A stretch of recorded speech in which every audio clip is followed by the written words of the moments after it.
Hello there. Welcome back to Fantasy Football, but I'm playing Minecraft also.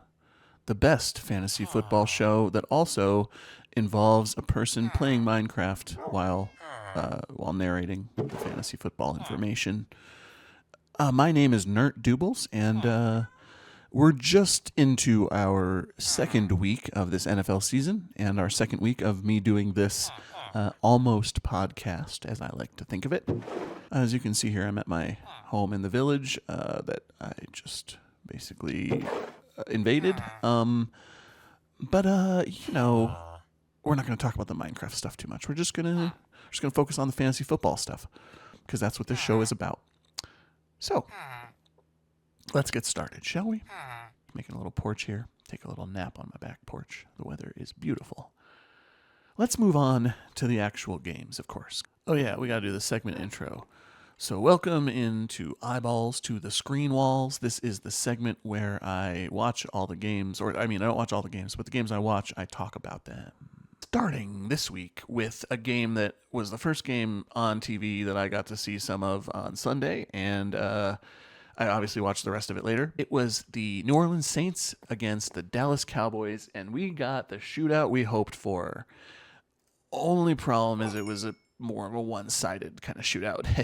There was definitely one team that shot out and the other team that kind of, I don't know what you'd say, whimpered into double-digit points. I don't know what the right way to describe that was, but yeah, we're gonna start here, of course, with the New Orleans Saints.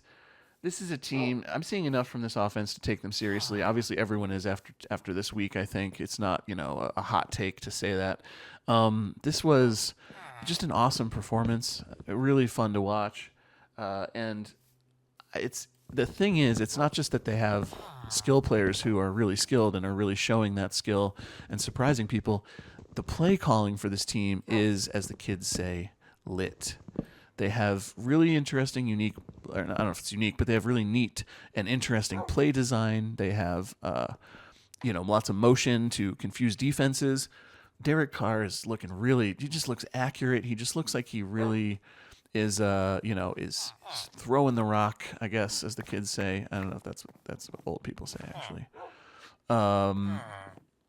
It just looks good. It's the kind of thing you're just like, man, okay, this team is for real. Oops, I didn't mean to click on you, farmer. You're in my property. So I think this is obviously a surprise division contender, for that what do you call it, NFC South division, but even maybe a contender in the NFC. Certainly a playoff contender. Maybe, I don't know about a Super Bowl contender, but maybe a real playoff win contender, which is not something you could have said about this team, up till recently. Yes. Moving on. Well, not moving on, but let's go through the players. Derek Carr, he really looks like he's serious. He looks like he's fantasy startable, really, truly fantasy startable.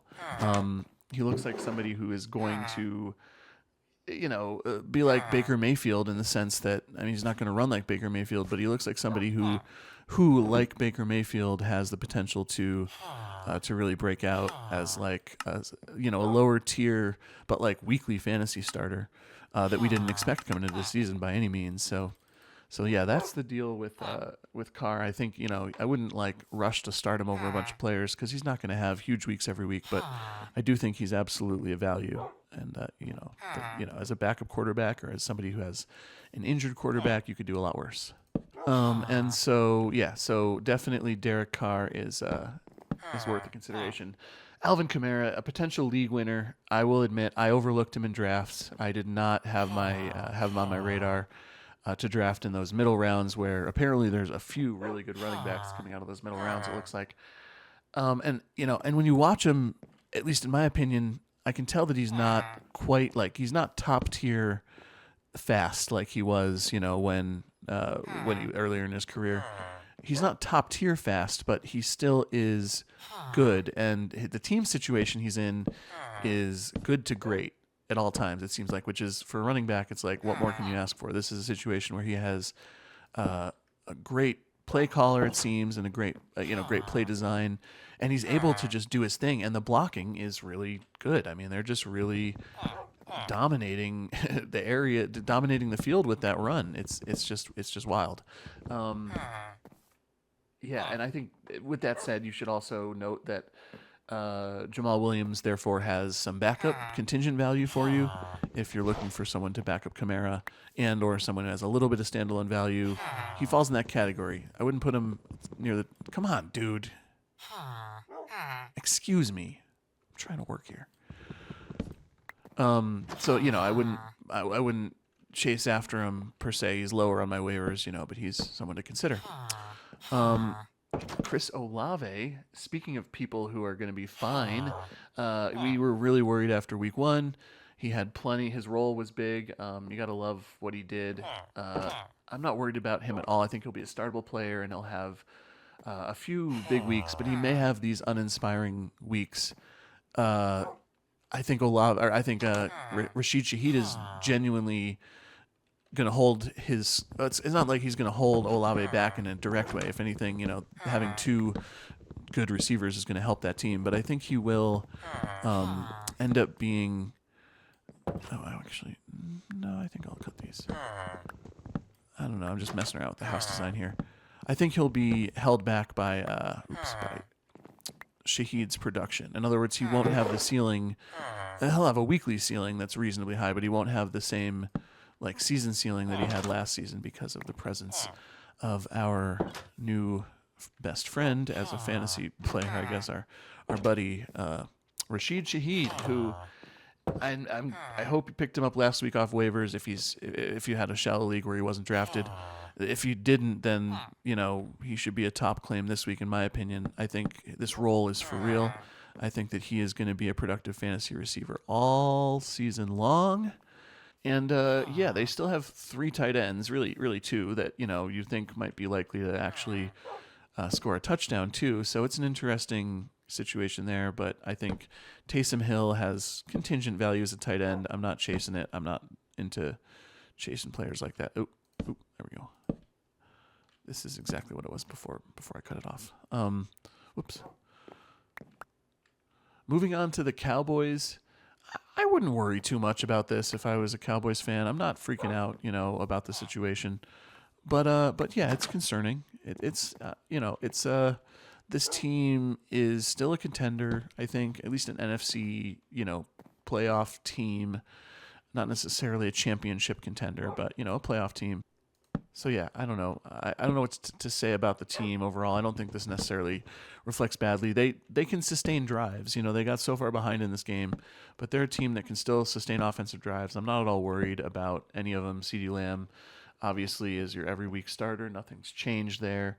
I think Rico Dowdle had more work than Zeke Elliott. I don't know about the final snap count, but it looked more like it's his team. He got the early looks and stuff. That said, this is a passing team first, which is one of the reasons I think Jake Ferguson is going to be good.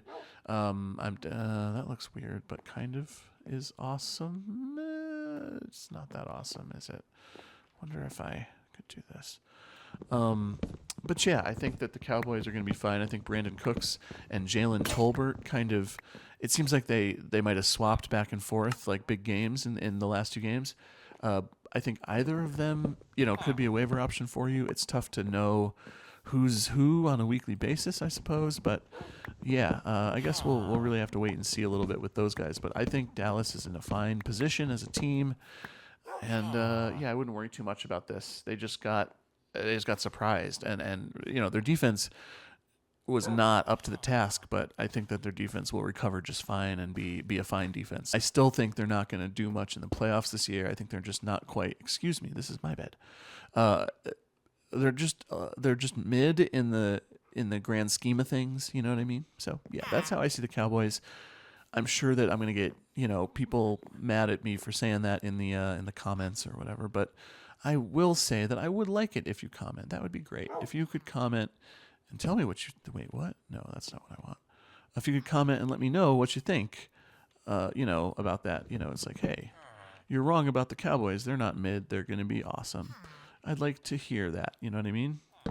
So the next game we're going to talk about is I'm a lifelong Vikings fan, and as a lifelong Vikings fan, for once in a great while, I get to feel happy and excited about my team and how it's doing. And so you're going to have to bear with me as I gush over this team a little bit while I still can. The Vikings looked great in this game against the 49ers. It was, I'll admit, before this game started, I was not yet sold that the Vikings were, a legit team this year, that they could sustain, winning, much less, winning well, winning nicely. Oh, I need some food. First drive, it's like, oh, you didn't think Sam Darnold could outrun a dude? I love that he's not afraid to throw the ball. I love that he's not afraid to and their goal seems to be for him to hang in the pocket and throw it downfield. It's awesome. I don't mind the INTs that come with it. I think we had at least one this game that I saw, but I'm not probably starting him every week, but he maybe is in that tier of startable, non-running fantasy quarterbacks. Although I think he would argue with the whole non-running part. If you watch the game, he was running like a muv. It was awesome. He actually looked really fast. He outran a guy, and then later in the game he had a couple of good runs, or not necessarily designed runs, but scrambles. I love it. Justin Jefferson is in a good to great scenario for a first-round pick. He's probably going to be one of the top paying off first-round draft picks this year for his draft position. Jalen Naylor is a legit talent. He's probably a boom bust, like a ceiling play in fantasy right now. But man, I'm excited for that. Obviously, if Addison's out, he has that value, that boom bust value, a lot more than if Addison's back. But I think he has the contingent value for an injury to either of the players ahead of him on the depth chart. And he looks good. He looks like he's for real. We got this is a team that has that boost that the Saints also get. From just good creative play calling. They're one of the teams that's had that sustainably since Kevin O'Connell came in, kind of like you think of Sean McVay's Rams or Matt LaFleur's Packers. A rising tide lifts all boats is the saying I was trying to think of last episode.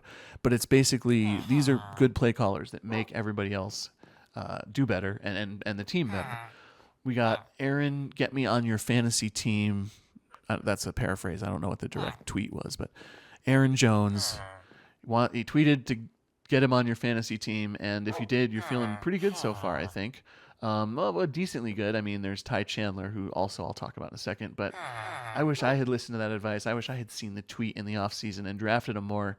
He's not as flashy as some of the other running backs, that are top tier, RB2s, basically, or low tier RB1s, but he's there. I wouldn't love him as my RB1, but as my RB2, I am ecstatic. And it should be mentioned that Ty Chandler, the other Vikings running back, really does pop when you see him. He pops. He's probably one of the most valuable RB2s, or kind of in a 1B on his team, but from the fantasy perspective, a combo of standalone value and a high contingent value in the case of an injury in front of him, as it always is for players that we're looking at like this as RB2 for their team. Particularly, though, not every player who's an RB2 for their team has all of that contingent value, but I think a player like Ty Chandler certainly does, because he really does pop. He looks really good out there. They're going to give him touches standalone, so you don't have to worry about that. One thing I noticed watching some of the games this week, and in particular with this game, modern creative offenses, these play callers that are really running creative offenses. Think some of the names I just mentioned. Think Mike McDaniel. They seem to have really good ideas about how to utilize running backs in the passing game, making running backs more valuable across the league, really. And you get these running backs now where in the past we always talked about the workhorse running back in the era of the workhorse running back. Now it's we have a different kind of workhorse running back, which is the passing game workhorse running back, who not only gets the running touches or leads and running touches on their team, but they also get a bunch of pass work, some of which is intentionally designed for them, but much of which is still, in a sense, designed for them in the sense that they're designed as the outlet if none of the downfield reads are open or if the pressure comes or both. And this is a new kind of workhorse. These are elite running backs because they're getting passing game work. And there's so many teams that are adopting this, I think, because, again, a motion-driven offense with a lot of trickery and deception. They just have lots of good ideas, lots of good plays for these running backs. Devon A. Chan is just an example at the top of that, but you see it all over the place in the league now. So, Aaron Jones and in this case Ty Chandler seem like they both can handle that kind of work, and therefore, that even more so says that they have value for this team. I just wanted to. This game reminded me of that. Even Jordan Mason, obviously, and obviously McCaffrey normally in the 49ers backfield. It's the same kind of thing.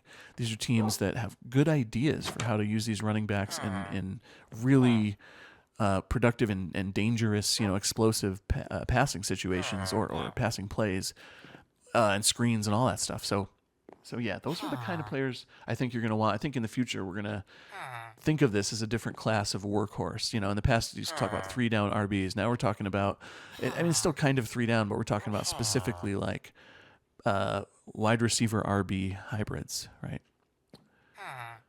Also, the Vikings, I underestimated this defense. I thought they would be better than last year. Probably I was hopeful that obviously the upgrades would flourish, but I think they have real stability and fantasy. They might be a fantasy hold type of defense, which I was not expecting before the season. I thought they'd be a streamer. Brian Flores, maybe he just has the 49ers number.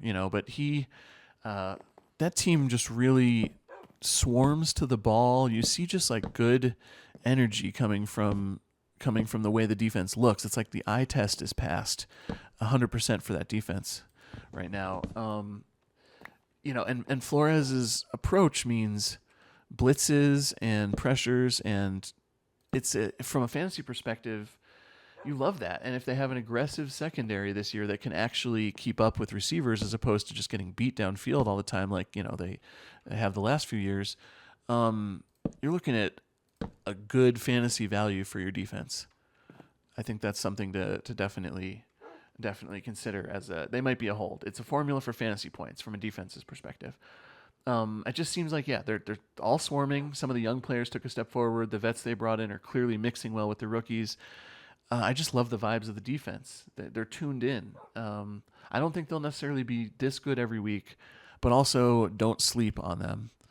And you should also note that the position is called defense and special teams. So those special teams plays, those matter too. And the Vikings showed out in that category this week as well. There's one more thing about the Vikings before I move on, and that is that Will Reichard is, I think you might see where this is going. Will Reichard is number one. Number one. Yes, number one. I'm sorry, I can't do a Picard voice, but that's it. Number one. Will Reichard. Will Reichard. Number one. Okay, never mind. Moving on to the 49ers. The 49ers in this game, they weren't terrible. They looked fine. It was just, they didn't win, basically. I wouldn't worry about them at all. I think we know what this team is at this point. We know how they operate, and, we see it consistently. That means that Jordan Mason is basically the MVP of all understudy backup running backs that you could have picked up before the injury to your lead player was announced. And I get it. I get people are upset that the team, the Christian McCaffrey injury was something that we didn't hear about, and it was like a surprise last minute thing.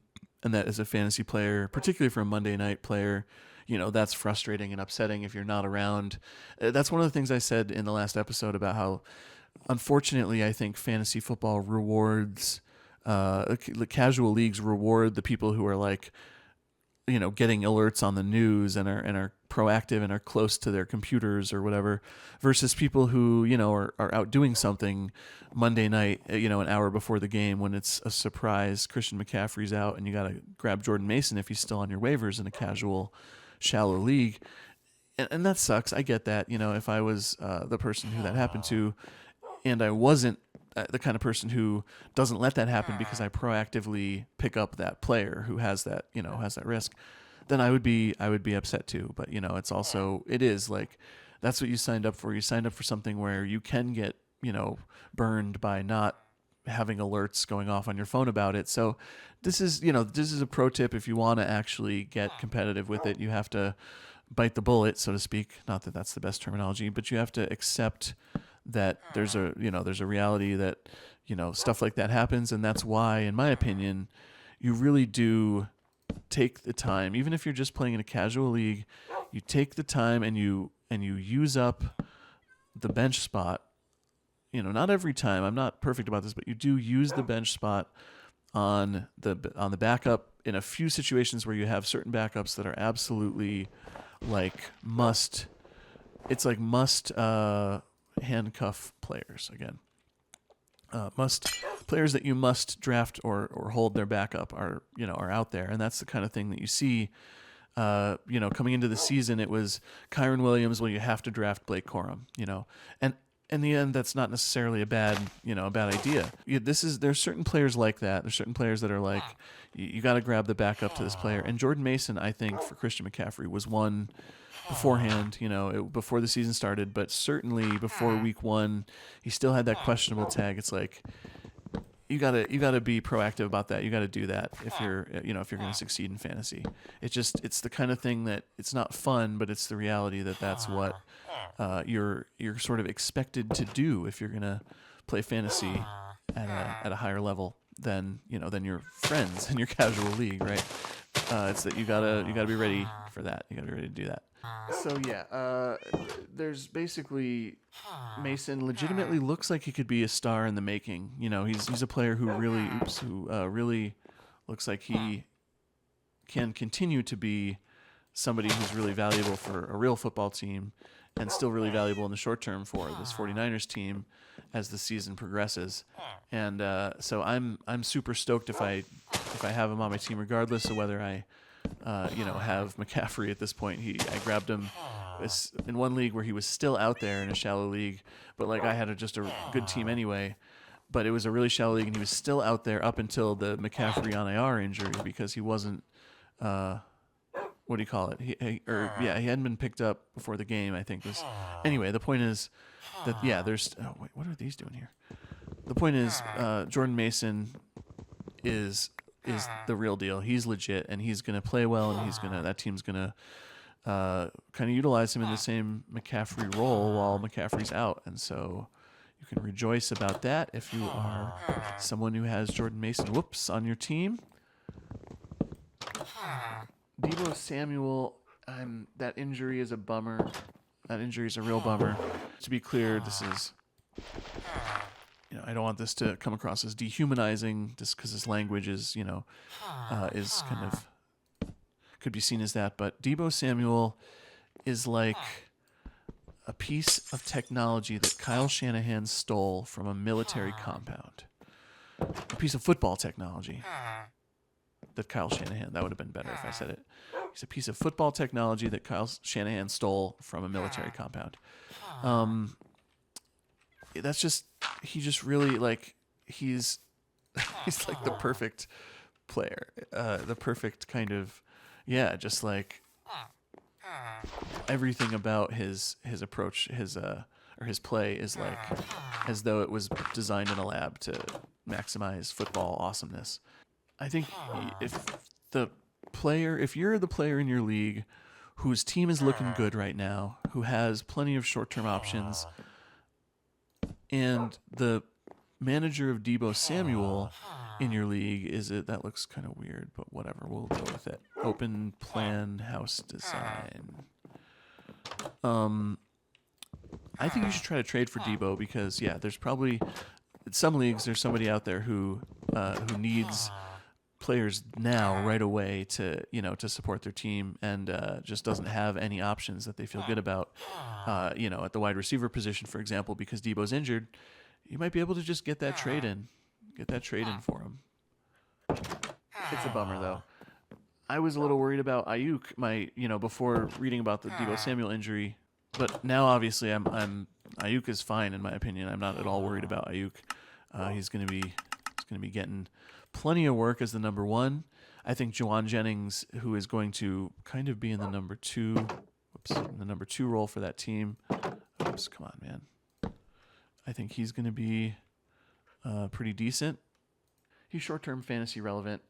And you know, he's a good player. I think that the team will be fine, of course, offensively, so I'm not worried at all about the team. And I think that George Kittle also gets a bump here. George Kittle already just looks good out there. Oops, that's wrong. And it was looking already. I was feeling like he's already going to have a plus year compared to where he was last year. Although he was okay last year too, but like, why? Damn it! I don't want it to face that way. Sorry. I think you can definitely count on Kittle to be a valuable asset for your what in the. But yeah, George Kittle, you can definitely rely on. I think he's going to be probably a top 5 tight end just based on how they're going to need him in the short term. And, you know, in general, he just looks good out there, and he's, you know, probably going to be valuable in the long term also, even with everybody back on that team. Moving on, the next game that I watched was the Raiders and the Ravens. So the Raiders and the Ravens, this was an upset by the Raiders, but it was a good game, you know, to watch. I found it decently enjoyable. I'll start with the Ravens. This is an 0-2 team that I'm actually not at all worried about. I'm not concerned that this 0-2 start is indicative of you know, something bad for this Ravens team. I think that they're, from a fantasy perspective at least, you know, all basically what we thought they would be, or at least, you know, they're basically fine for what we need, basically. I'm not worried at all about them. I think that they're going to be good. Starting with Lamar Jackson, his accuracy is not quite what you want. It's intermittent inaccuracy downfield in particular. And I think that is capping a bit of the ceiling for the downfield stuff for this offense. I'm not worried about Isaiah Likely or Mark Andrews at this point. I think they will split, though, which is unfortunate, a bit unfortunate for both of them. Zay Flowers, to me, is the top target on this team, and that's something I came into the season kind of hoping for, thinking about. And, I think that's real. Not only does he have the speed and the hands to catch balls, he's the one who gets open when Lamar Jackson improvises. And I think that's an archetype that we need to recognize as, I forgot, these are probably all ready to go. That's an archetype that I think in the league we need to recognize is on the teams that have running, scrambling, improvising quarterbacks that do that very effectively. You have to ask yourself, which player on this team is the one who gets open when they're improvising, who can work themselves open off script, which is a valuable thing in the NFL. And I think that actually with the Ravens, it's an example where in the past that was Mark Andrews was the guy. And a lot of times on some of these teams with what we think of as the most elite tight ends in the league, you know, the Travis Kelce's, and these are teams that traditionally have had that tight end be the one who works himself open when things don't. Ooh, another kitty. Oh, do I have fish on me? Yes, I do. I'm gonna have to get some more fish if I want to keep taming kitties. Here, kitty. But I think Zay Flowers is that guy, and you know, he's so fast, and he is very. Oops, I was a little too hasty. I can chase him down and just spam him with fish too. Here, kitty, spam you with fish. Spam you with fish. Spam. Oh, I missed. Spam. Oh, I'll get him trapped. Where are you? I'm getting you trapped over here. Spam you with fish. Spam. There we go. Boom. Kitty is my friend. Oops, I didn't mean to do that. Let's go back to what we were just doing here with those, and then we'll get. Yeah, that's fine. Come with me. Come over to the garden.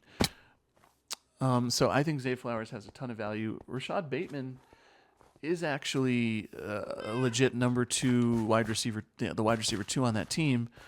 I don't know how much value that has week to week, but it's not zero. It's a non-zero value. It seems like he has. Here, you sit right there for now. So yeah, I would be into that if I was, you know, into such things. I mean, if I had a really, like, if I'm looking deeper on the waivers for someone to pick up, I think you could do worse than Bateman. That passing offense is not high volume. That's obviously the knock on any of those receivers or pass catchers. I think Derrick Henry and Justice Hill, I think they are who we thought they were. It's not stuck up per se on Derrick Henry. I still think he was probably a little overdrafted, and you're gonna need to like hope for decent weeks based on touchdowns a lot of the time. Obviously, in games that they get a lead, I think he will get a chance to have more work and have more yards. They seem to have a decent blocking scheme and blocking situation. Like, that's not bad. This was a game that was closer than we expected, low scoring, a defensive matchup with two legitimate defenses. I think Derrick Henry is, he's what we thought, or what we, the lower case on him, the lower, more negative case on him, which is that he's super touchdown dependent. And that, if he doesn't get the touchdowns, then you could be in for a bad time. If they have to play, if they have to fight to stay in games, you're in for a bad time. So yeah, I think Justice Hill, along with Derrick Henry, is kind of a who we thought he was player as well. Meaning, in this case, that I think Justice Hill is going to be the guy who gets the work on third down. He's going to be the guy that gets the work anytime they need to mount a quick passing drive. And I think he's going to be the guy that, ultimately is like maybe more valuable. Well, he's not more I don't think he's going to outscore Derrick Henry on the season, maybe, but But I think he's going to be a guy who you can count on to, to basically be a third down back and to have some value some weeks. And the defense is good. The defense is still fine for fantasy. The Justin Tucker, if he's your kicker, I'm not mad, but don't be mad at me when I say I think you can honestly do better this season. There's a lot of good kickers out there who don't miss as many of their kicks as Justin Tucker does at this point in his career. But that said, he's on a really good team, and he has lots of opportunity, and they will give him those long kicks. They'll trust him. They're not going to bench him, I don't think. So, yeah, you're probably fine. You're fine with Justin Tucker, too. Moving on to the Raiders. The Raiders are a legitimate passing offense. They have 3 weapons in their passing game.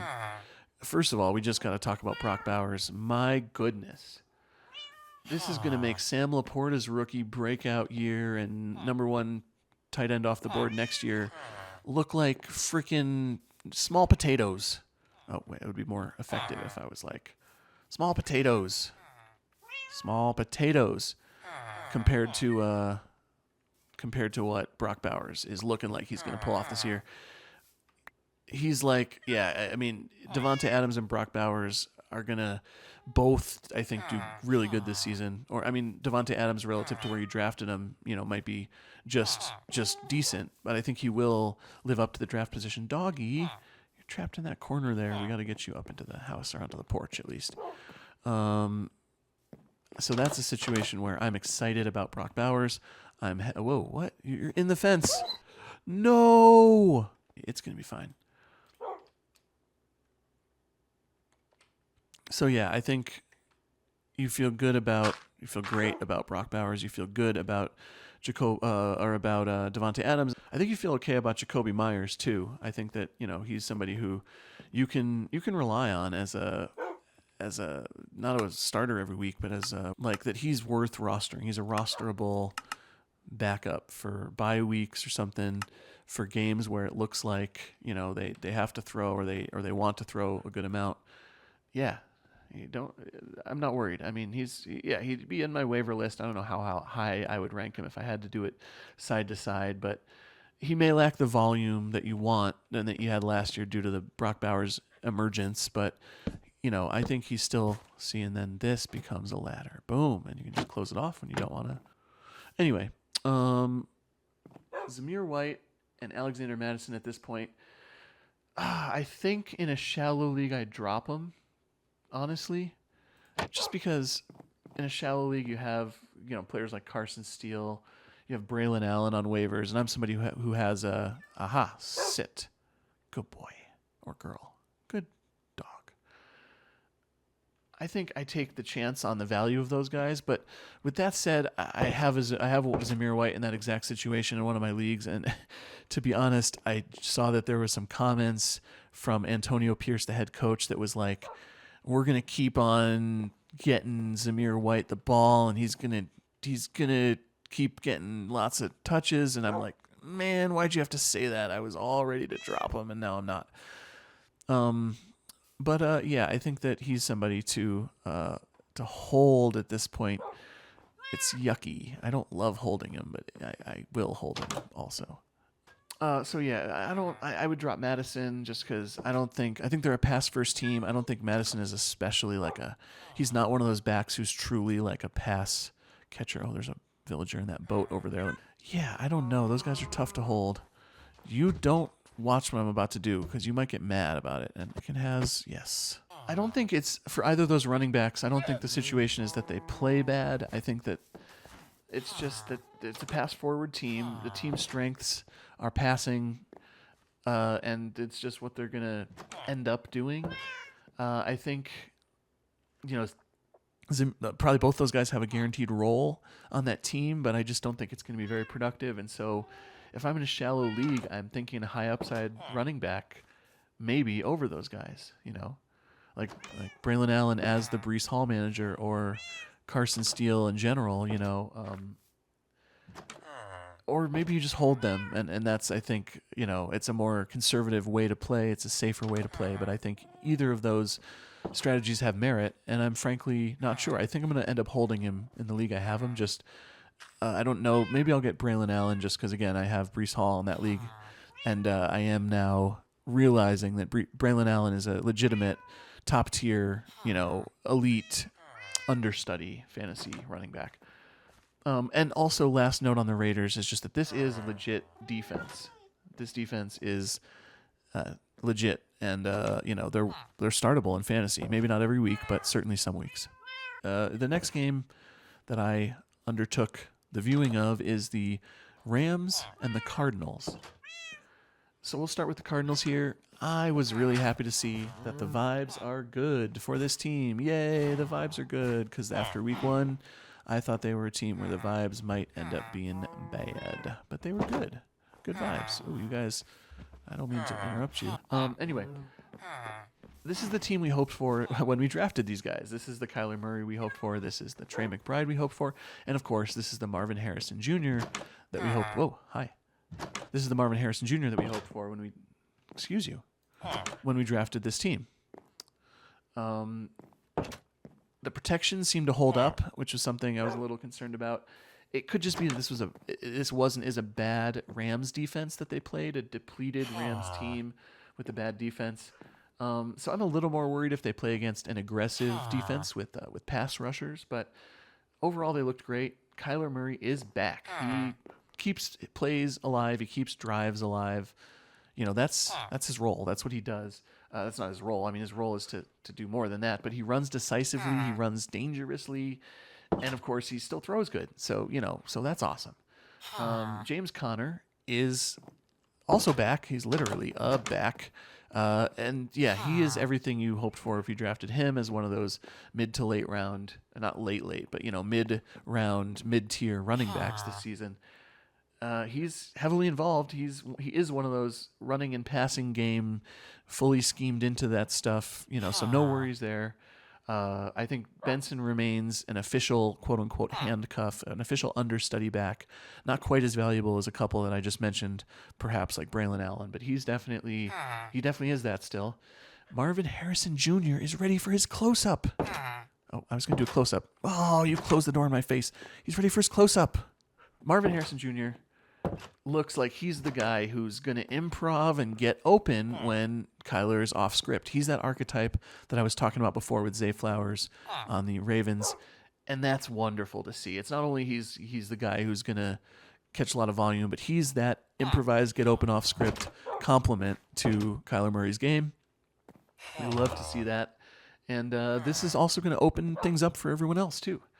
Notably, Trey McBride, who is also what we hoped when we drafted. Looks like he's got the clear top 2 target getter on the team role that we hoped for.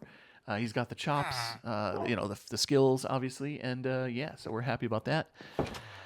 I was literally singing the praises of Greg Dortch in last week's, sort of episode. Dorchy, Dorchy, Dorchy, can't you see? Sometimes your passing game involvement just mildly interests me. And I just love your non-flashy ways.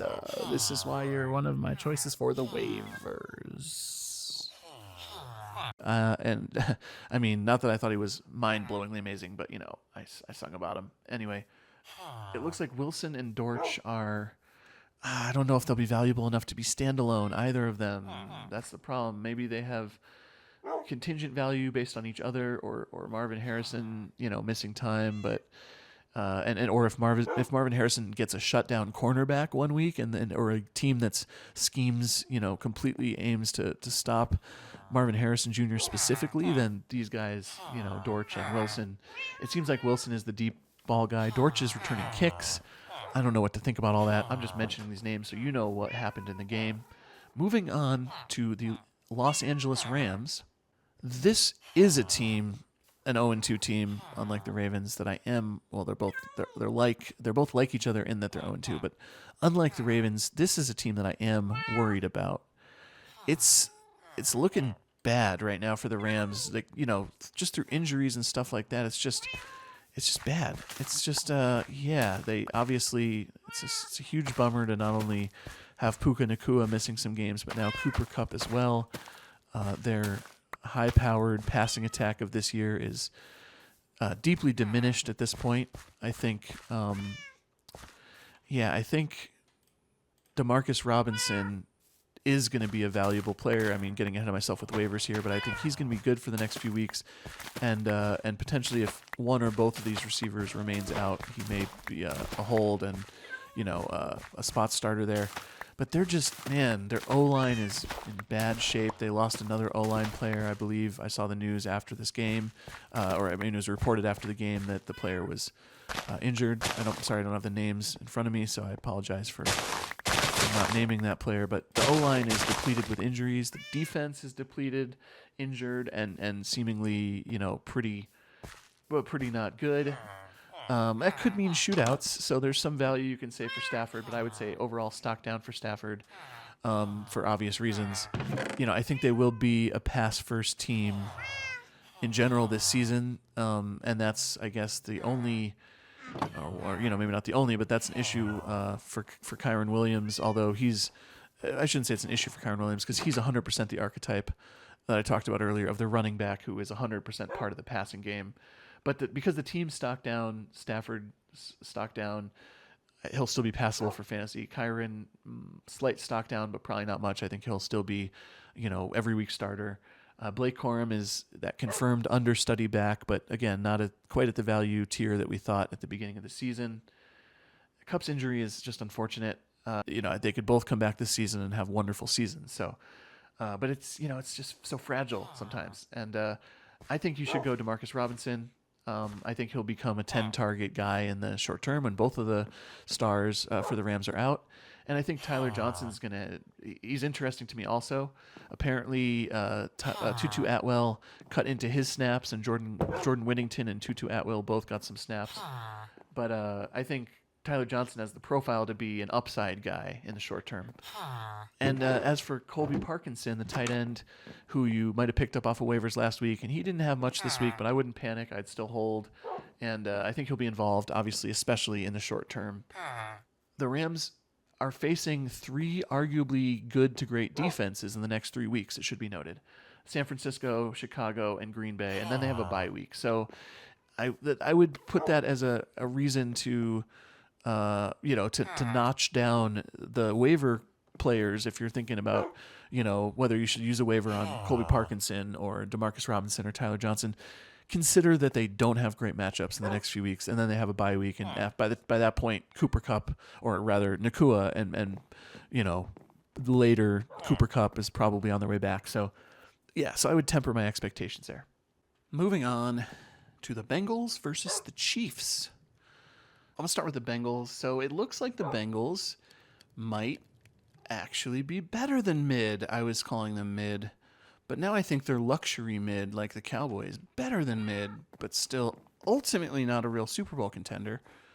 But yeah, so there's that to consider. That's cool. There's a good chance that this team is not as bad as we thought after 1 week.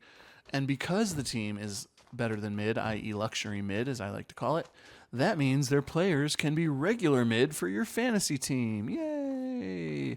In all seriousness, I do think Joe Burrow is, has the potential to be the good kind of mid for your fantasy team, potentially. I mean, he's still kind of mid, but he might be the good version of that. He's still going to throw a lot. So, yeah, I think Joe Burrow can be mid for fantasy. I think Zach Moss can be mid for your fantasy team. And again, when I say mid in this context, it's not necessarily a bad thing, right? It's, it's fantasy. So mid means middling value, which is better than no value, right? So I think both of those guys, I think Zach Moss, is that. He's 80% snap share, apparently, this game. So I thought, this is maybe a Chase Brown game because they're going to have to chase around the score in this game. But that was not the case. And it was certainly not a Chase Brown game. And yeah, I think Zach Moss, I underestimated. He is looking like a good mid running back. I mean, he's not as good as some of the running backs who might have been drafted around him, but he was drafted pretty late in some drafts. So, he's still a player who can play for your team, I think. So I think he'll be mid. Yay. I think, what do you call it? For a first round pick, Jamar Chase is going to be mid, which is to say it's not going to be terrible, but, he's not like your star. He's not going to be the star of first round picks, whatever that means. And then we've got, until T. Higgins comes back, we got to talk about Mike Gesicki. It is Mike Gesicki's season, in my opinion. I don't know that he's going to be this good every week in terms of having this big of a role. It sounds like he didn't even get a full snap share and a full, route share, but man, he was out there a lot. He's always looked physically imposing all his career, but he looked good out there, and yeah, I think it's Gesicki season. That's for real. I think he's a real deal tight end in general. He's another guy who had a target explosion after a quiet week one. There we go. There's some sheeps.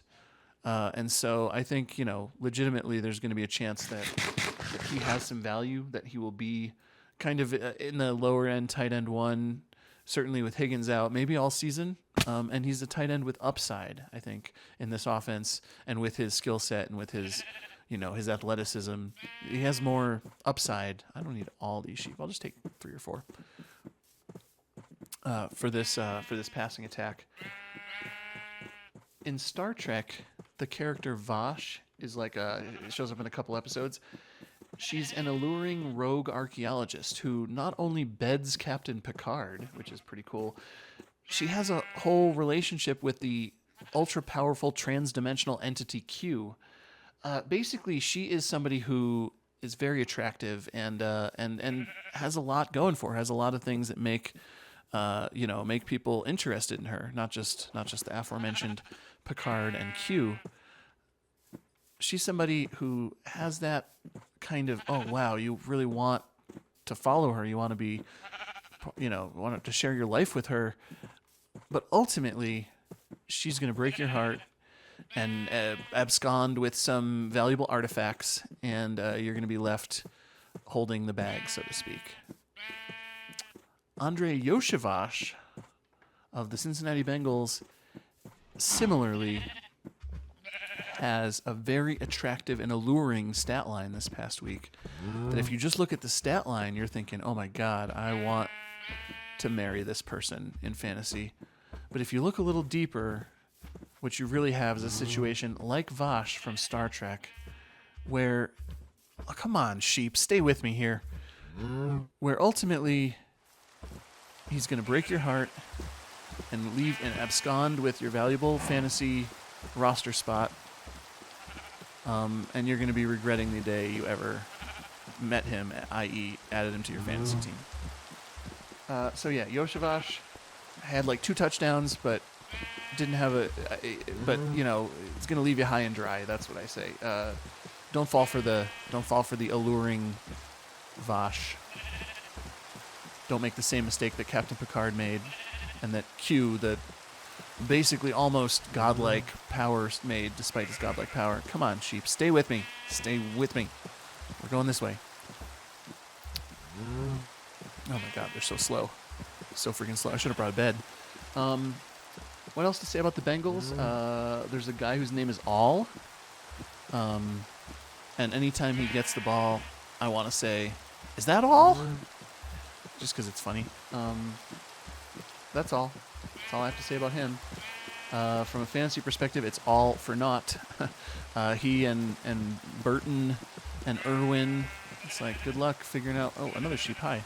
It's good luck figuring out how that's going to, how that's going to go for your team. Wait, is the village over there? Oh, I'm going the wrong way with you chumps. I don't know why I was going that way. I feel stupid. Okay, anyway, stay with me, guys. The defense for the Bengals, I guess, is matchup-based fantasy value. At least they do have a pass rush with Trey Hendricks in there. And yeah, that's it for the Bengals. Moving on to the Chiefs, Patrick Mahomes, Rashee Rice, and for that matter, Pacheco before the injury. They're exactly who we expect, who we thought they were last week. Not really much news to report there, except that you're happy to have the first two of those three players. Isaiah Pacheco, unfortunately, has a broken fibula in this game and is set to miss probably half the season. I don't know, maybe more. That's a real bummer. He was looking like he was a good, solid draft pick there in the second round, into the third round in some cases. I do think Carson Steele to the moon. Maybe not to the moon. I'm not going to overdo it, but there's reasons to temper the expectation. It sounds like the coaching staff isn't yet completely on board. Stay with me. Stay with me. Look at me. I got freaking wheat. That's your favorite thing.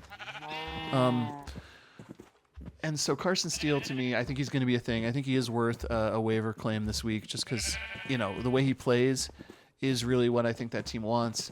I don't think anyone they can bring in is going to... he might end up sharing a role because they bring somebody in and they don't trust him, but I think he's got the most upside on that in that running game. Now, I don't know if he's going to be able to catch passes like Pacheco, but man, if he can, that is a smashy smash. I can't see through this blizzard. Where is my future sheep pen? Is it over here? Where is it? Oh, it's over here, yeah. Okay, come with me. Stay with me, guys. Where'd the other one go? Where'd the other one freaking go? OMG. Okay, come here, buddy. You freaking come with me. I know the snow, low visibility. I get it, but come with me. You two. You three. I mean, all three of y'all. And it's right over there is where I'm taking you. It's getting nighttime, though, so I got to go to sleep here. Travis Kelce. Well, let's just start with... So, for the running backs, P. Ryan, I think... Wait, why am I going the wrong way now? P. Ryan is somebody who I think he's still going to just be in this role. Might have a slight uptick with Pacheco out, but I don't think much of one, so I'm not getting excited about that. So, yeah, P. Ryan, maybe a slight uptick, but I'd avoid him. Travis Kelce, I think his best days for fantasy football are unfortunately behind us. I think Travis Kelce is somebody who... He's playing a different fantasy game now. He's playing the fantasy pop culture game, and it should be said that he is crushing. He is...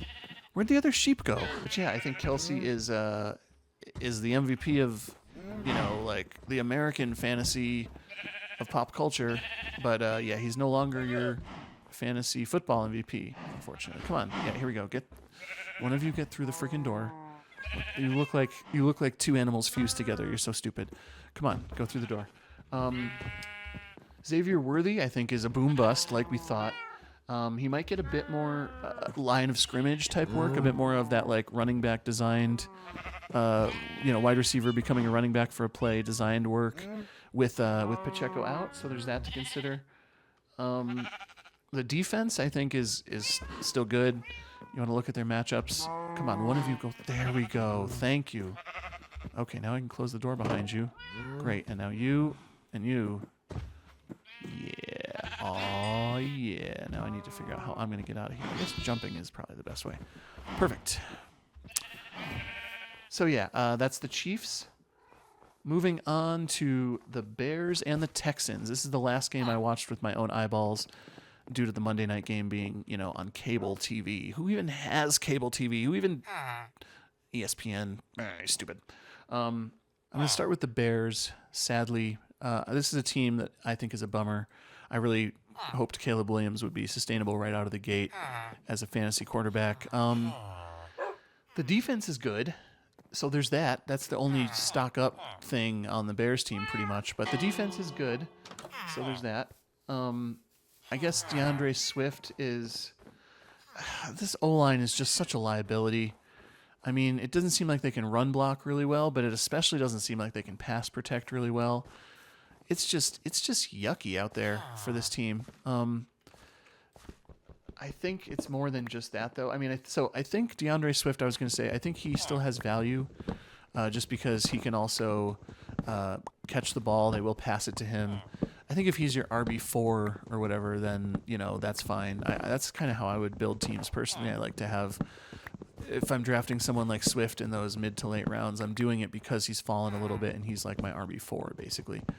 But yeah, you're not really happy with that Bears offense in general. I think they just don't have creative enough play calling, frankly. It was kind of obvious to me from this game that they could have and should have done a lot more to make it easier for Caleb Williams to get some action and do something useful. It felt like, if they don't have pass protection, they need to figure out ways to get him, in my opinion, out of the pocket where he can use his improvisational skills. But what they did instead was they didn't really get him out of the pocket on designed bootlegs or stuff like that. What they would do is just try to get the ball out of his hands quickly and throw these like little dinky near the line of scrimmage screen passes and stuff. And it sounds good on paper, like, that's a good way to adapt to this pass rush that was really hurting him in this past game. But you're ending up every freaking drive 2nd and 9 or 2nd and 12, 3rd and 7, at best. Like, it was just shit. They did all these really boring, really dinky-dunk plays that didn't do anything for this offense, didn't do anything for Caleb Williams' chance to succeed in this game. And it was just crap. It was just unfun to watch and infuriating from the perspective of, like, if you just had creative play calling and you actually did things, in a more, like, if you put motion into play and, again, use Caleb Williams' legs as part of, the strategic, you could do more. It doesn't have to be great, but, and Caleb Williams may still be too inaccurate or making bad decisions, but when they opened it up on the last drive, when they were just trying to, like, make a last desperation, run at the win, because it was still a close enough game that they had, a chance. It was just infuriating. That, like, once you saw it open up, you're like, oh yeah, this Caleb Williams, has a long way to go, sure, but, like, he could still mount a drive with explosive offense if you give him a chance, And I was just mad at this Bears coaching staff, especially. I'm going to drop Caleb Williams, unfortunately, probably in shallower leagues. I had one where I drafted him as my only quarterback, and now it's looking like that's not going to do, and that I'm probably going to pick up one of the other guys from the waivers and maybe stream all season. And just because of having other really good players on my team, I might just be dropping Caleb Williams because I don't know if I can hold a roster spot for him. And and I have another team which is I have Jalen Hurts, so I probably feel fine dropping him, but it's a bummer. It's just a bummer because I don't think it's all his fault. I think it's a bad coaching situation. And it's just feeling like bad vibes from that team right now in general. There's definitely, you could see it with DJ Moore a bit in this game. So there's lots of limiting factors, it feels like, to the upside of any of the players in this offense. Caleb is one of those limiting factors right now, but I think a bigger one is the play calling. But it's, there's just multiple factors limiting the upside of these wide receivers in particular. DJ Moore is risky because of that, especially with the bad vibes going on. Getting Keenan Allen back will hopefully help Caleb Williams, hopefully help this team. Because if they're going to do short dinky dunk stuff, then they want the kind of dinky dunk stuff that Keenan Allen can help you do, and you can get 4 or 5 yards instead of 1 or 2 yards because you tried to throw a screen play or like you quick out to the receiver, and it just whatever they did was just. It was yucky. And Rome Odunze not yet popping off the screen, like popping in terms of his talent yet. He seems fine. He might have a role that grows as the season goes on. He had late in that game, he had a couple of good plays, but yeah, I'm saying no thanks on starting those guys. I'm saying no thanks on either of the tight ends on this team, who on the surface might seem like, they have some value. I'm just, nope, no thank you. I will pass on all those guys. Please and thank you. And sadly, like I said, I'm going to have to drop Caleb Williams, I think. I'm not happy about it, but it just doesn't feel like there's real value there this year, unfortunately. Moving on to the Texans. I feel like this Texans team is still a contender. Nothing, this game didn't change my opinions about that. Their offensive line, though, I now in 2 matchups would say definitely looks like a weak point in this team. It's not complete garbage, but it seems suspect, and it seems like it's the limiting factor. It's the cap on the ceiling of this offense, or particularly this passing offense. Their run blocking, I presume, is fine. Joe Mixon is not Saquon Barkley. He's not going to have an elite O-line and an elite running quarterback to help him out, and maybe not quite the pass catching skills, although he really is involved in the passing game. I think that we got to see about this injury if it's gonna sustain. But he looks like a floor plus ceiling guy because he is getting receiving game work, and it's like a solid, schemed up receiving game work that he's getting. It seems like so. I'm stock up on Mixon, of course, barring longer term injury. He's somebody I think you're pretty stoked about, and I think he's going to continue to have. I think the Ravens. Okay, sure, I'll eat a carrot. I think the Ravens, or not the Ravens. What am I saying? I think the Texans really appreciate what he brings to the team and want to keep that going. Needless to say. So I'm in on Mixon. Mixon is definitely still good. We're just gonna have to see about the injury. I also love Nico Collins' role. I mean, I was a bit worried coming into this game about having Nico Collins as my wide receiver 1 on one team where I drafted him. I am not worried in the slightest. His role is awesome. I love how big and how strong he plays. It's just I'm much more comfortable with him as my wide receiver 1 than I was previously. Oh, these seeds have to go in my little composter machine that I just created. Did I explain how that works, by the way? I'll show you how the composter machine works. So I love Nico Collins. I think that the other 2 receivers, I'm a little more, I'm not nervous by any means, but Tank Dell has just been having a couple of bad games. Yeah, so this hopper will feed the items into the composter, which will, when they're finished, feed the bone meal into this one. And I don't even need a chest because by the time this fills up with bone meal, it's going to be a long time from now. So, Tank Dell he had a lot of targets, but he just had a bad game.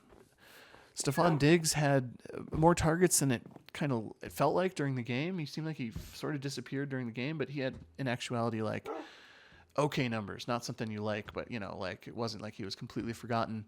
And part of the problem with this offense is there are a bunch of random guys who can get stuff done. There's like 3 different tight ends. By the way, Dalton Schultz, not looking like he's going to be a thing for fantasy. And they also have a couple backs. Akers has value. Cam Akers as a backup to Mixon, I think. And in run-heavy game scripts, Akers has a bit of standalone value there.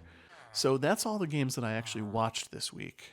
The rest of the games this week are going to be quick hitters based on I watched the highlights and I read about the games. I read a little more narrative about the game beyond what I saw. I looked at some of the scores and stuff, the fantasy scores, and read some of the player blurbs and stuff. So we're going to go through those games in semi-rapid fire because I don't want these episodes to be insanely long all the time. And so get ready for Secondhand Brains, the part where I use other people's brains to make secondhand judgments, and also my own brain, also a little bit. Oh, and what I'm going to do while I do that is I'm going to go on a little caving adventure, so let's get ready for that off camera before we start in the segment. Great. So, the games that I didn't watch directly, we're going to start with the Seahawks and the Patriots. Starting with the Patriots, this is apparently not a pushover team this season. A lot of people thought this was going to be one of those teams just bottom of the barrel, but nope, they are certainly not a pushover. Jacoby Brissett playing competently enough, not great. everybody wants to see Drake May, and I think that's, but he did enough this game. He played competently enough for them to stay in the game. Ramondre Stevenson is a true talent, and he's somebody who I think you just want out there as as your kind of second or third running back on your team. I think he just has a good floor probably with this team. There might be a few game scripts where he gets suppressed, but I think overall he's probably got a great floor for your team. And some ceiling just based on the fact that he gets so much work. Antonio Gibson might be a deep stash kind of, or like a deep league play. Hunter Henry, the receivers I'm not even going to talk about because I still don't know. Jalen Polk seems like the one who may have some value ultimately this season, but we don't. I'm not going after that value right now. But then you have Hunter Henry looking like he's the main targeted guy, at least this week in that offense. So I wouldn't be at all surprised to see Hunter Henry continue to have value. He's probably one of, if not the tight end ad of the week this week. So yeah, Patriots not exciting for fantasy, but again, better than we thought a little. The Seattle Seahawks, Geno Smith did more this game. I only saw the highlights. I didn't see the whole game. So I don't know if he was spotty or skittish at all or had any of the issues that, we saw the previous week. But it seems like he had a decent to good game and that he's somebody that you can feel good about or feel okay about playing in fantasy, starting in fantasy, but you can feel better about playing his receivers, namely DK Metcalf, who had a big old game, and I think he's going to eat anytime they throw the ball enough. He's going to have a great role on that team. The other receiver who had a huge target share this game was Jackson Smith and Jigba, who had a really quiet week one. Tyler Lockett was the one who kind of seemed to surprise people in week one in terms of his role, but in week two he took a much more backseat role to Jackson Smith and Jigba. JSN had a ton of targets this game. It looks like, again, if they throw the ball enough, he's definitely somebody who's gonna have a role. I still don't think that he's like gonna be this dominant every week or anything like that. So I think temper expectations, but he's certainly, if you drafted him, you were a little worried or a lot worried after week one. I think you're a little bit less worried after week two that he has some value this season. I don't know about Tyler Lockett. I wouldn't be interested at this point in going after Tyler Lockett in my leagues. If you picked him up this past week, yeah, you hold him probably. He's not terrible, but I just don't know that his role is going to be worthy of the waiver claim that you probably put to get him. Okay, what was I saying? Oh, Zach Charbonnet or Charbonnet, kind of. Oops, crap, die. Okay, taking over for Kenneth Walker, who was out for this game, is I feel like he's somebody who I feel like sustainably is like, if Kenneth Walker's out, you can play him, but he didn't show much. He certainly didn't show like that he's going to usurp the the number one role on this team anytime soon. So yeah, I think I'm not happy, not excited about him being on my teams, but if he is, if you need somebody to fill in because you have other guys that are injured, I don't hate it. But yeah, nothing to write home about, I would say. Uh-oh, more are you? Hello.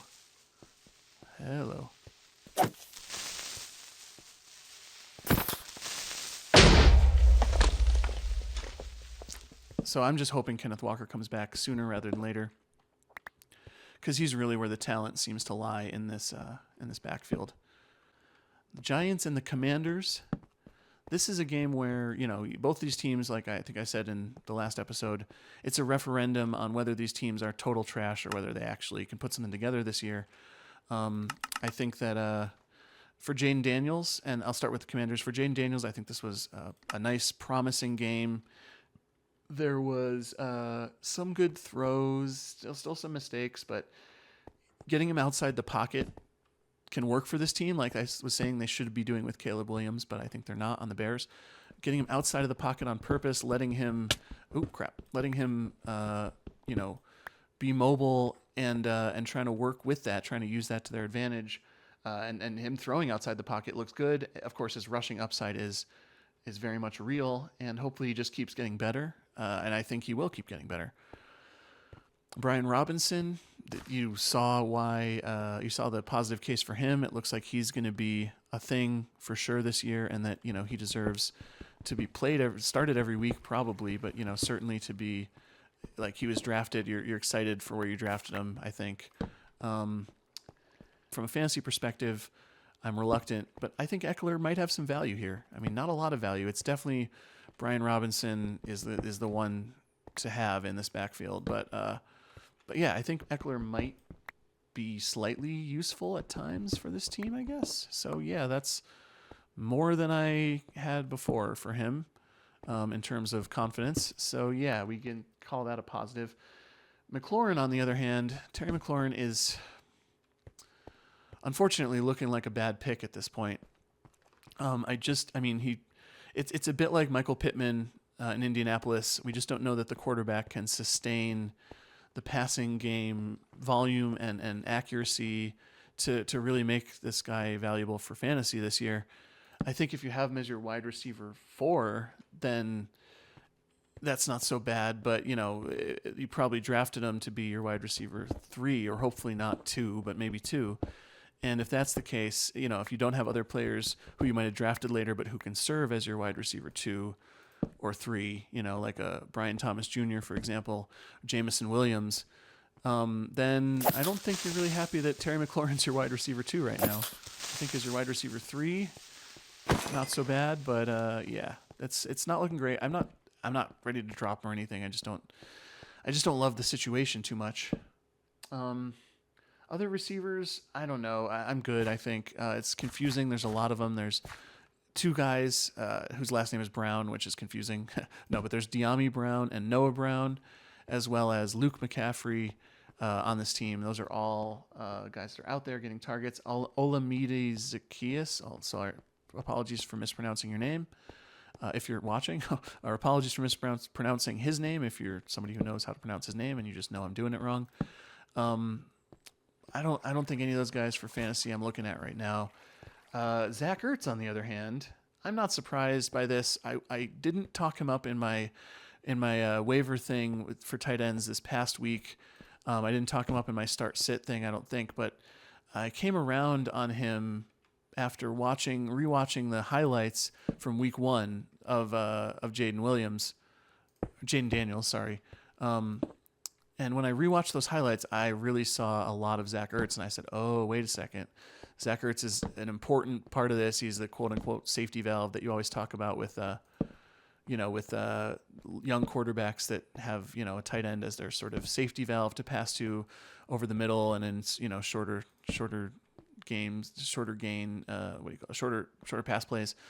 And he certainly was that. And so he came out this week and had a decent week.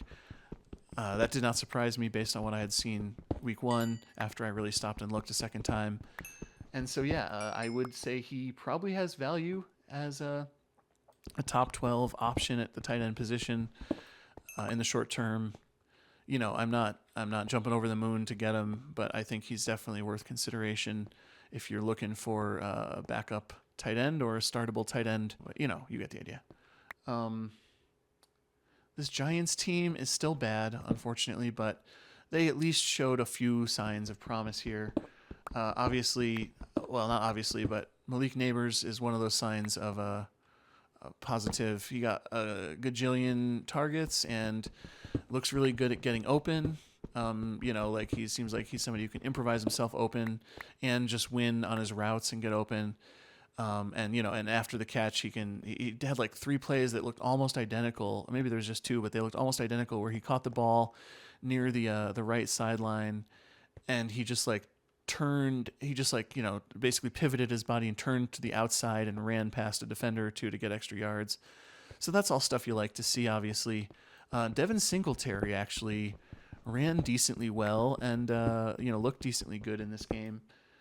According to the highlights and according to the write-ups, Yeah, so he might. I mean, he's certainly not droppable if someone dropped him in your league just because the Giants suck. Which I see that kind of stuff happens. So, if you have really shallow leagues or players that are really impatient in your league, they'll be dropping players, you know, probably before the expiration date on the player, and so it's worth looking into those kind of players, like just to see if they're on your waivers. But Devin Singletary definitely to me qualifies as somebody who you could do a lot worse. If he's your RB3 or RB4. I think he's going to have value. It seems like he's still got, as a player, he's still got some juice. So I'm not worried that he's, going to be completely ineffectual just because the Giants kind of aren't very good on offense. He'll probably still be okay. But definitely Neighbors is the stock up guy in this game. Wan'Dale Robinson, I think he's like a PPR. People say PPR scam, meaning it's like, because it's PPR, you get so many points just because this dude got a bunch of really short catches. I think he'll be that some weeks, but with Darius Slayton there also, I think both of those guys are talented, so they're competent, which just tells me that maybe I can't count on Wan'Dale Robinson being a PPR machine every week, just like, of course, he wasn't this past week. And I think that the touchdown that props him up is you're going to see that, or people are going to see that, but I think it's a bit illusory to think of him as having quite the every week, or rosterable, sure, but not exactly an every week value. The Chargers played the Panthers, and this was a game that, going into the week, everyone was like, hey, the Chargers defense, hey, J.K. Dobbins, and hey, guess what? That paid off. The Panthers are who we thought they were, which is a really bad team. Andy Dalton will be replacing Bryce Young as the quarterback going forward, so I guess rejoice if you're, the one who has Deontay Johnson on your team, or if you're holding Jonathan Brooks or Chuba Hubbard maybe. But yeah, there's Tommy Tremble if you really want to go crazy with a deep tight end play this week to just like really, off the radar. With Dalton coming in, maybe Tommy Tremble has a big week. I don't know. I say that half jokingly, but you never know. It's fantasy football, so there's no telling how things will go. All right, now we're getting somewhere. Let's go down deeper in the cave. Moving on. The Chargers, Justin Herbert. Okay, he played okay, I guess. J.K. Dobbins, like Josh Jacobs, he doesn't pop off the screen in terms of his speed, but he definitely does pop in terms of other things. In the case of Josh Jacobs, I think it's more his elusiveness that really pops. In the case of Dobbins, I think there's some of the overlapping here. They both pop in terms of elusiveness and vision, but I think J.K. Dobbins he's elite in terms of vision. His vision is the thing that is most elite right now. It's not his speed. It's not his evasiveness. And I don't even know that I'd call Josh Jacobs' evasiveness elite per se, but he did a really good job of just getting yards by moving, by jumping, bouncing outside when tacklers were coming. They both have good vision. They both have good moves, and so I'm in on both those guys. But yeah, J.K. Dobbins, I think I'm just surprised going into the season there wasn't more of the fantasy community, considering the whole narrative possibility, like Gus Edwards bad, J.K. Dobbins actually good. I'm just really surprised that wasn't more of a widespread opinion in fantasy football, because Gus Edwards got drafted everywhere in my shallow leagues, and J.K. Dobbins didn't get drafted in all but one, I think, of the shallow leagues that I played in this season, or am playing in this season.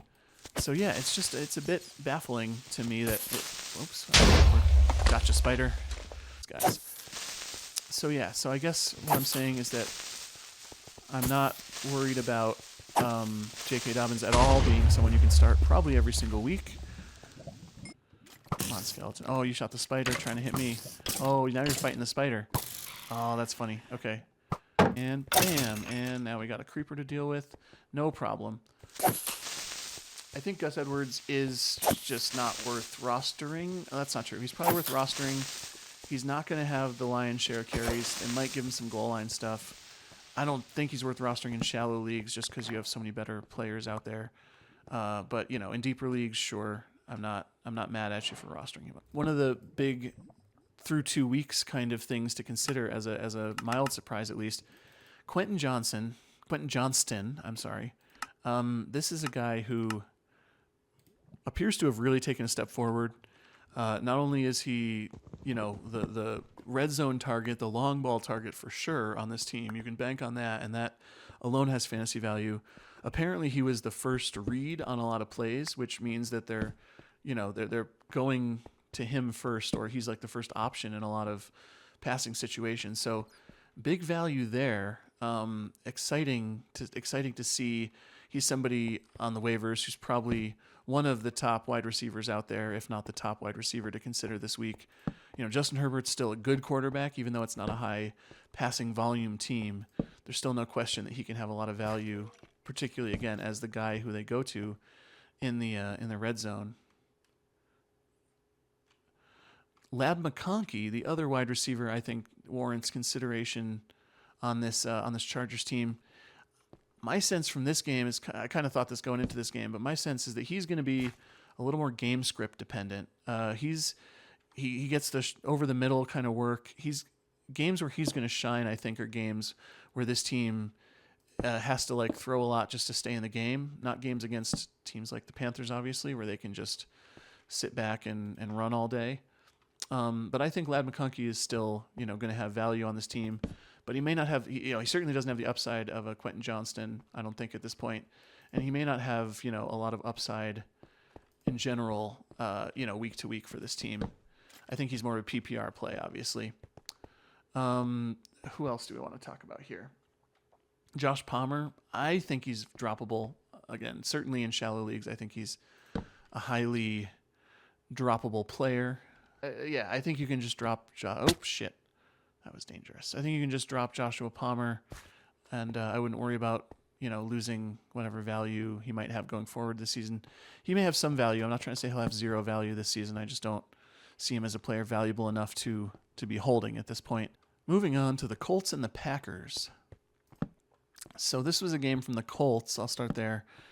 This Colts team did not show you what you really wanted to see this week, which is to say Anthony Richardson didn't look that great as a passer.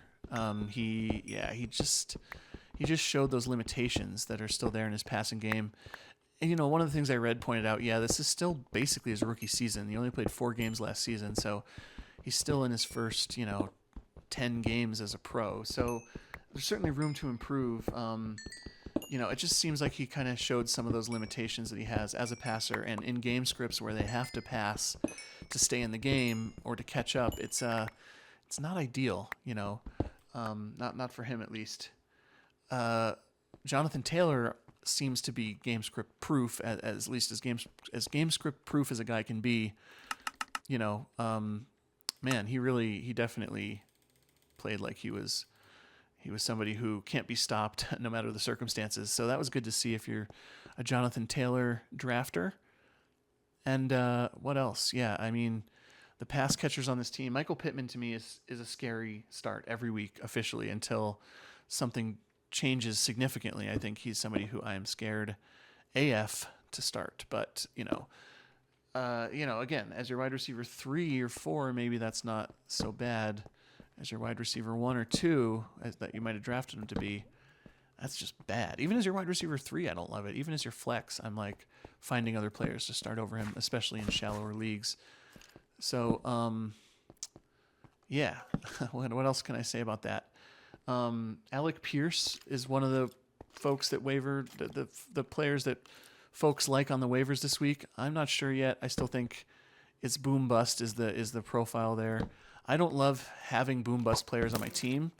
I personally really prefer, even though, it has its own built-in risks in terms of team building, but I really prefer to try to get players I can draft and hold and will be decently good, all weeks of the season, and it can be bad because, everybody in fantasy, almost all players in fantasy can be a bit boom bust in the sense that they can have a bad bust game or they can have a big boom. Oh, that's dangerous. You got to watch out for those overhead areas where creatures can sneak up on you.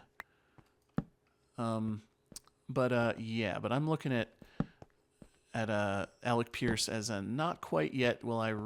If you want to take the risk, it's risk reward. So you get him this week. You wait and see. Maybe he sustains this role as like a go-to guy for Richardson and as a high upside, deep pass catcher. All that stuff is still very much in the realm of possibility. It seems like he's kind of his guy. Like, this is my guy for Anthony Richardson, but it's still a scary start to me. Switching over to the Packers, it seems like the Packers really did scheme up a great game here. Malik Willis really did everything he needed to do, played very competently for a team that he just joined, 10 or 11 days ago or whatever. His throws were good. His running or his, scrambling. Well, the team did much more running plays than passing plays, but when he did pass, it was good. And his scrambling really did help the team. So there's some things there to be pretty positive about from the perspective of until Jordan Love comes back, this might be, an okay team that might actually be able to scrape out a win or two more. And then, of course, get Jordan Love back with, have an entire ceiling, obviously, as a team once Jordan Love comes back. So that's good news for Packers fans. Not so good for Vikings fans just because we're division rivals. But that's something that you can look at and say, hey, I feel good about this Packers team. If there's one player you feel especially that you feel especially good about on this Packers team, there's no question it's Josh Jacobs. Josh Jacobs, monster game, monster, just putting up points and he looked good. He didn't look like he was the best player you've ever seen in your life, but he looked like he was darn good. And man, did he have the role that you hoped for if you drafted him. Just workhorsing it up. I think the backup running backs are, like handcuff. Every backup running back is a little bit handcuffy, but in this case, I don't think there's, massive value to the backups. It seems like they're ready to. Maybe there's a massive value in the sense that if Jacobs gets injured, but there's not, standalone value for those guys. It seems.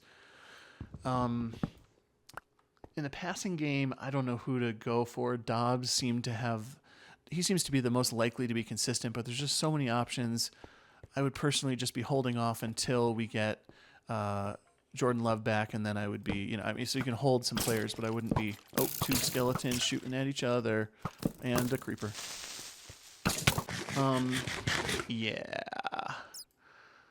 So none of the other Colts receivers do I want to start. I didn't get into that. They're certainly some players you can consider, and Adonai Mitchell and Alec Pierce, obviously. Josh Downs is coming back.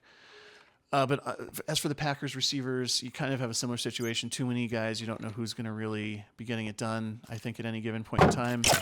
Dobbs seems like the best bet, but I would hold off on all those guys until Jordan Love comes back.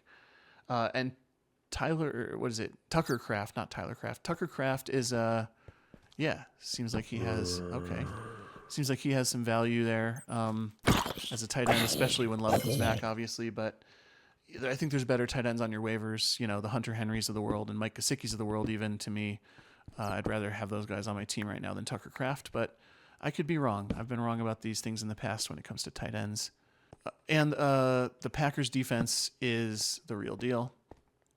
I'm not at all concerned about starting the Packers defense in good matchups. Might even hold them, but would be certainly happy to stream the Packers defense. Anytime the Packers play a team that you think is beatable, defensively beatable in particular, like i.e. a quarterback who, even if the team is okay, if it's a quarterback who succumbs to pressure a lot, who they have a bad O-line or whatever. Why am I so bad right now? My swings are just off. I think that Packers defense is going to have value in fantasy this year. Moving on, the Browns and the Jaguars was, a game that happened. I think for the Jaguars, I'll start there. The vibes are not great here. I feel like their offense is not quite doing what they wanted it to do. Now, with that said, they had a really good defense that they played against this game. Okay, I ran out of torches in my hand. Okay, that's fine. No problem. Well, he's just fine over here. Getting more torches in my hand, too. I'll have to do that after I kill all these zombies. So what else to say about the Jaguars? Trevor Lawrence still not quite putting it together. How much of that is the Browns? How much of that is offensive line protection issues? How much of that is just him?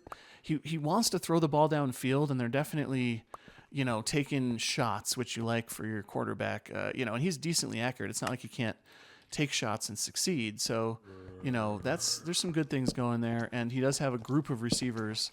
The one that people coming into the season thought was number one, Christian Kirk, had a really low-scoring game. Oh boy, this is more dangerous than I realized. Okay, let's go eat over here. Christian Kirk had a really bad game. I don't know if he's droppable. I think in really shallow leagues he might be. The Jaguars' offensive line did not do Trevor Lawrence any favors in this game. It's a strong pass rush, but he was under pressure the whole time. So I'm not completely out or completely freaking out about Trevor Lawrence. I don't think he's probably your quarterback one in most cases anyway, unless you're in a little bit of a deeper league. But if he is, or if you have him as your second quarterback, I'm not completely out. I mean, you can drop him in a shallow league, I think, but that could be said for any number of these second-tier quarterbacks where we're just not, convinced that they can do it every week. And Herbert, why do I keep saying that? Trevor Lawrence falls in that category for me. In terms of receivers, like I said, Christian Kirk, not so good this week. I think the guy to get is obviously, and has been obviously, Brian Thomas Jr. He really does look like he's going to be the wide receiver 1 for that team and wide receiver 2, or at worst 3 for your team. So that's good for him. He just looks like he's the explosive guy. He's the one to do damage for this team in the passing game. But Gabe Davis is also doing damage in the passing game for this team. And part of why I think Christian Kirk is borderline droppable is that Gabe Davis looks like, he's playing good and he's getting open, and it's not just 2 guys, it's 3 guys that are part of this passing attack. And with that said, we're still wondering about Evan Engram. He got injured right before this game. He was a surprise sit for anyone like myself who wasn't around, a computer or fantasy news at the time of that game. We just had a 0 in that spot, which is annoying. But he's, I think, still going to have a role. And if his injury persists more than just a week, then I think you're definitely looking at Brenton Strange as a possible tight end to pick up. Nothing I would write home about again, but playable. Lower end, tight end, streamer kind of thing. This is oh boy. Oh, they're coming from both directions. So yeah, you could throw Brenton Strange in your lineup if you want to get a little cray-cray while Ingram's out, of course. Travis Etienne, he didn't show up in the highlights much, but apparently, he did fine. And of course, if Bigsby were to miss time, he would be a smash start also. I think this is a situation where it sounds like Bigsby's injury is not that severe and he's good to go. But in this game, Etienne, basically Bigsby barely played because he got injured fairly early in the game, I believe, and didn't return. So this is a situation where I still like Bigsby. I still think Etienne's going to be okay, but recognize that if Bigsby is still playing, Etienne is capped because they really do like Bigsby on this team, and I would expect Bigsby to continue to have a role for this team for sure. Moving on to the Browns, I think this was it complicates things. We had this narrative going for a minute there that Deshaun Watson couldn't do anything. This Browns team was just going to kind of be really crappy this year, even though they have a good defense. Well, Deshaun Watson didn't play the worst game. He actually looked somewhat decent on some of his passes. Even though Amari Cooper is been looking kind of icky, bad vibes right now. He might be falling off the colloquial receiver cliff. This team also has Jerry Jeudy and Elijah Moore, who are both good. I mean, they're both good receivers. They both seem to have a pretty similar role. I think they both had like 6 or 7 targets both of the first 2 weeks.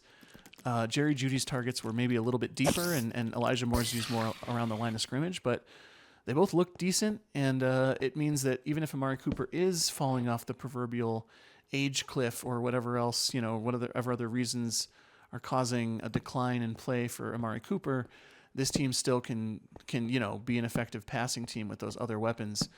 And so it complicates things on the Browns, complicates things on whether Watson is actually worth playing in fantasy football sometimes, it complicates things on obviously which of those three receivers is going to go off in any given week and whether you can count on any of them. Not that you necessarily thought you could count on Cooper after the first week, but, he's still looking very suspect in terms of he's not exactly, somebody who I would expect to be, or I would like to be my wide receiver 2 even, much less 1. The Browns are the Browns are going to have a few players that are going to be hard to figure out. Obviously, I think you can look at Jeudy and I think you can look at Jerry Jeudy and Eli Moore as kind of PPR dart throws. Maybe not dart throws, but PPR players that are more valuable in PPR than they are in standard leagues. But I do think that there's probably some value too in Jeudy as a touchdown scorer on that team. He's probably got more of the touchdown upside than does Eli Moore. And I don't love what Amari Cooper's showing me so far. Oops, hello. Gotta bounce and eat and run and bounce and eat and then fight. That's the key in Minecraft to not dying, especially when you don't have a spawn point anywhere near where you are. So I'll let my health regenerate here and just say that, I don't know. I don't like Amari Cooper. Maybe he's a buy low candidate if you think he'll bounce back. I just don't love that. Yeah, maybe he'll bounce back. Crazier things have happened, obviously. It's not that strange. The running back situation, I don't know what to do with those guys. I don't even want to research it, honestly. It'd be helpful to you if I researched it, but then again, I don't have any of those guys on any of my teams, so what do I care? But in all seriousness, it's kind of like if you do have Browns running backs, I guess you just need to do more research. You need to look into what the situation is and see what's going on. But I don't know. Deonta Foreman, I don't need that. Deonta Foreman, Jerome Ford, I'm not super excited about either of those guys being on my team. So definitely I would be, at this point, Nick Chubb is probably, let's wait for Nick Chubb to get back and hope that there's some value there that emerges. Moving on. The Jets and the Titans. This is, I was looking forward to seeing the Jets do a little better, like get things together a little bit. And we did see that. We did see the Jets kind of put the pieces together a little better like you hoped. If you obviously have the Jets offense, players on your team, you're hoping that they can just be an effective team in general. And that's, I think, what we saw this week is an effective team in general. They weren't perfect, but they were okay. Breece Hall obviously is the man. It's important to note that Braylon Allen is an elite fantasy backup handcuff. I mean, this is, it's not a hot take, but that's something that we saw this week. He's just a big, strong guy. And they're going to give him some usage. It's not going to be just Breece Hall. And and he just has a lot of potential. They use him in the passing game. It seems like he can handle that as well, which is a big deal. That that he's actually competent there and that they trust him in the passing game. This is a game where you saw the running backs catch a lot of passes, and I think with this Jets team in general, that might be a big part of the offense, is that you just see the running backs catch a lot of passes. And that's great news for Breece Hall, but it's also great news, I think, for Braylon Allen. I think he is a true valuable backup. He's my personal number one waiver target because of having Breece Hall on my teams. Garrett Wilson, the talent will prevail. He is an alpha number one. He has a big target share. Don't worry there.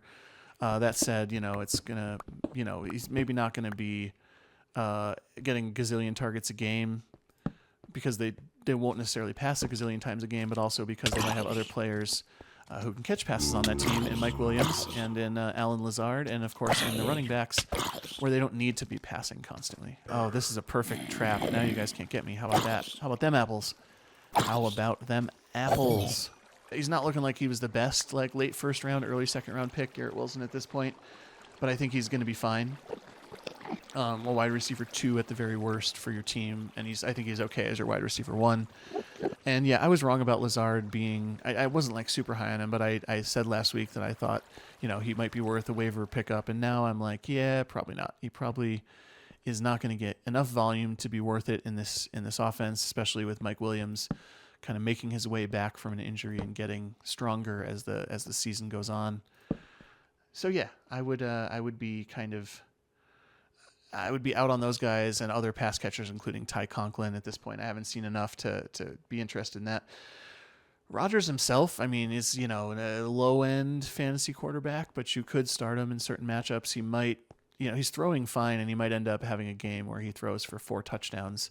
But, it's still probably a Breece Hall is your main guy kind of team. I don't want to fall from that height. That would be terrible. Go ahead and block that off just to make it slightly less likely that I fall from this height. The Titans are a team that I guess is not going to be horrible this year. They suffered from more mistakes from Will Levis this game, but overall they played okay. Levis's athleticism, obviously, and his arm can help this team. He may have a really low floor, but some of his highlights look decent. He may have a bit of a ceiling himself as a quarterback, as a spot starter. But yeah, it's not exactly great news for this team. All in all, yeah, Levis still has a ways to go to be a good NFL quarterback. Are you chasing me, Spider? Yeah, there you are. Okay, come at me, bro. But yeah, I think he looked basically decent. I guess more decent than if you're just thinking, oh, he sucks. Like if you have kind of a, like, that's the thing about, in general with anything, but especially, not especially, but with anything, and it's true in fantasy sports, you don't want to be too reductive. You want to, like, you can be reductive and say, oh, Daniel Jones sucks and therefore the Giants suck. Or, but if you go a little deeper, it's like, well, yes and no, there's other factors, and, it's maybe it's too simplistic, and if you're too simplistic, you're going to miss value. You're going to miss nuance that can lead to making better decisions as a fantasy football manager.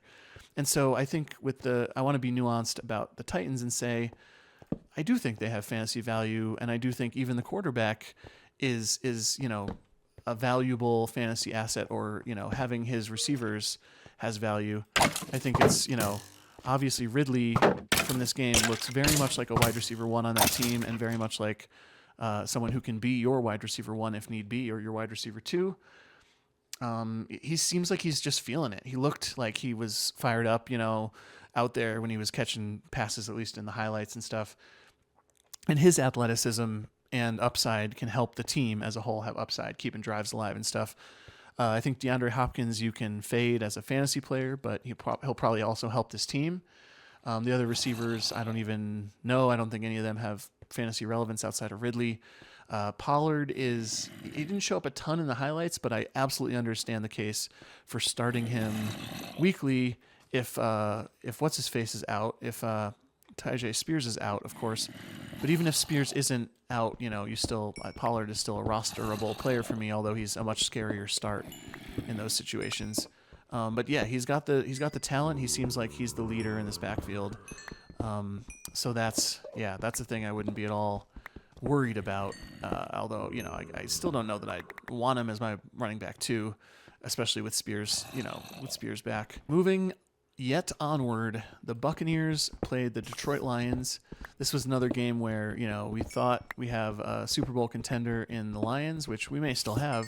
They didn't play terrible this game, although there was definitely some things that weren't quite going right for them. But let's start with the Buccaneers. Baker Mayfield, I believe, drafted himself in fantasy football, and that's why he opted to take that touchdown run the way he did. But yeah, I mean, seriously, Baker Mayfield is looking like a legit quarterback and fantasy quarterback this season.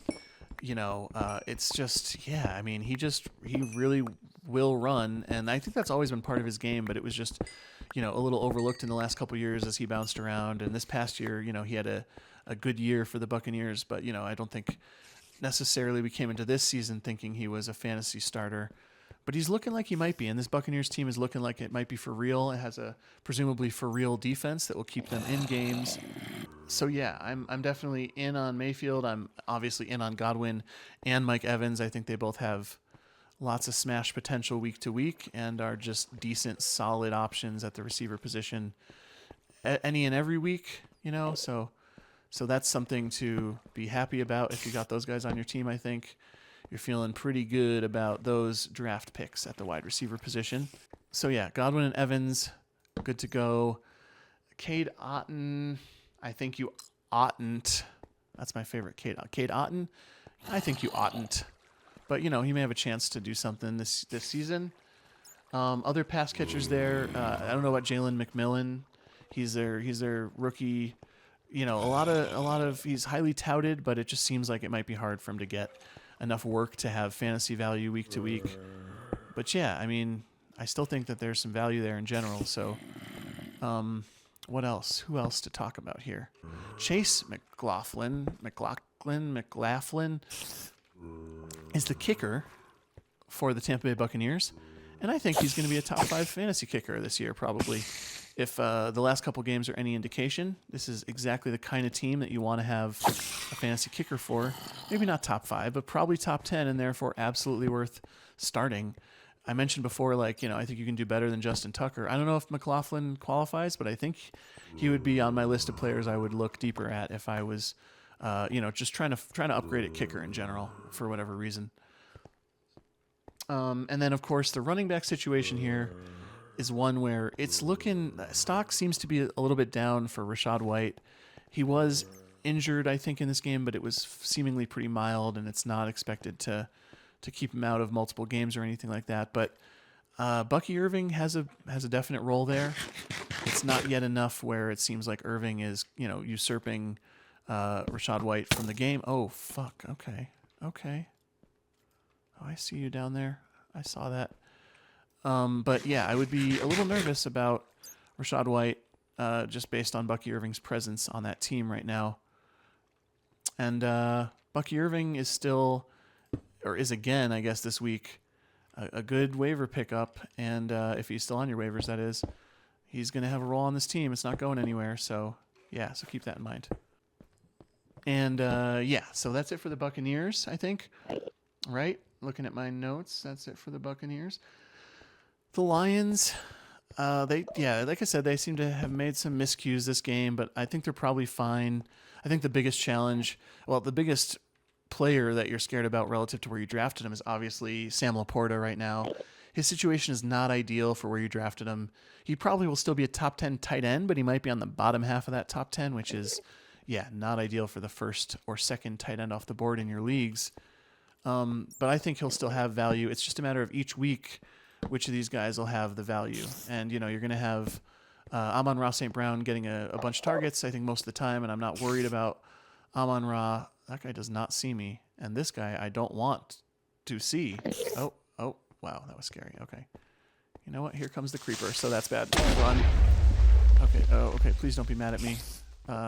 Ender person, if you are mad at me, I will definitely be dead. So I'm going to create a little safe space for killing an Enderman here. I'm going to eat my food. And if you've never seen an Enderman before in Minecraft, just be forewarned that this is going to be kind of scary. This guy's going to get mad at me when I look at him, and he's going to come over here and make a lot of scary sounds. Don't worry. We're perfectly safe in this little thing because he's too tall to get in here. That was fun, wasn't it? So yeah, I think Goff himself is maybe not as fantasy startable as we hoped every week. He might be okay some weeks, but not great. Laporta and Jameson Williams and Amon-Ra St. Brown. I think only one or two of them is going to have a good week any given week. And so it's just going to be a little tough. They're going to be a little boom bust as a result. Possibly all three, but certainly I think Jameson. Although Jameson Williams, man, he has a target share. So maybe it's just Laporta who you worry about here. Either way, I think all the skill players are probably fine. But yeah, all those skill players I just mentioned are probably fine. Jahmyr Gibbs and David Montgomery also fine. I'm not worried about either of those guys in fantasy this year. I think they're all going to be solid, consistent players for your teams. Only a couple more games to get through. The Steelers and the Broncos, this was a game that was kind of what we expected to be, a defense on defense kind of game. For the Steelers, I'll start there. Justin Fields actually seems like he earned the starting job on this team, which is cool. I'm happy for him. I personally have no interest in watching Russell Wilson play football at this point in his career. I do believe let Russ cook is turned into let Russ sit because he is cooked. I think Justin Fields is the right decision, honestly, there probably to start for that team. And so, that's what you see there. You see Justin Fields, the starter, and I'm fine with it. I don't know that he has weekly value in fantasy, but he definitely is the kind of quarterback you could stream. He looks a little better than maybe he did in the past. Oh, he certainly than he did in the past when he played for the Bears. So yeah, I think I'm trying to give him faint praise here, as they say. Meaning I'm not actually really excited about him. I don't think he's really great. I just think he's better than their other options, and that's a good thing if you have Saints on your roster. You know what I mean? Saints? No, sorry. I think that's a good thing if you have Steelers on your roster. This is 1,000% a buy low opportunity to trade somebody for George Pickens. I think George Pickens had a low scoring game, but he could have had a better game in the box score. And he's definitely the guy on this team. I think he's probably fine as a wide receiver 1 or 2 for sure for your fantasy team. So yeah, definitely George Pickens don't be scared by his low score this game. He's still a guy that you want in your fantasy team, in your starting lineups, I think most weeks, even though this offense is going to not be super pass friendly. So that's his ceiling, that's his cap, is that he's definitely a guy who can have blow up weeks, but just the passing game in general isn't going to be as awesome and explosive as a lot of the other receiver options you might have at your disposal. And then Najee Harris, I guess, is still fine. I still am not happy about playing him. Ideally, he's your RB3 or 4 rather than 2/3. He's 3/4, in your RB depth. And so, yeah, I'm not against him playing. Jalen Warren did have more going on this game. I guess maybe he's recovering more fully from his injury. He looks rosterable at least. Whereas before, he definitely looked droppable, like after game 1.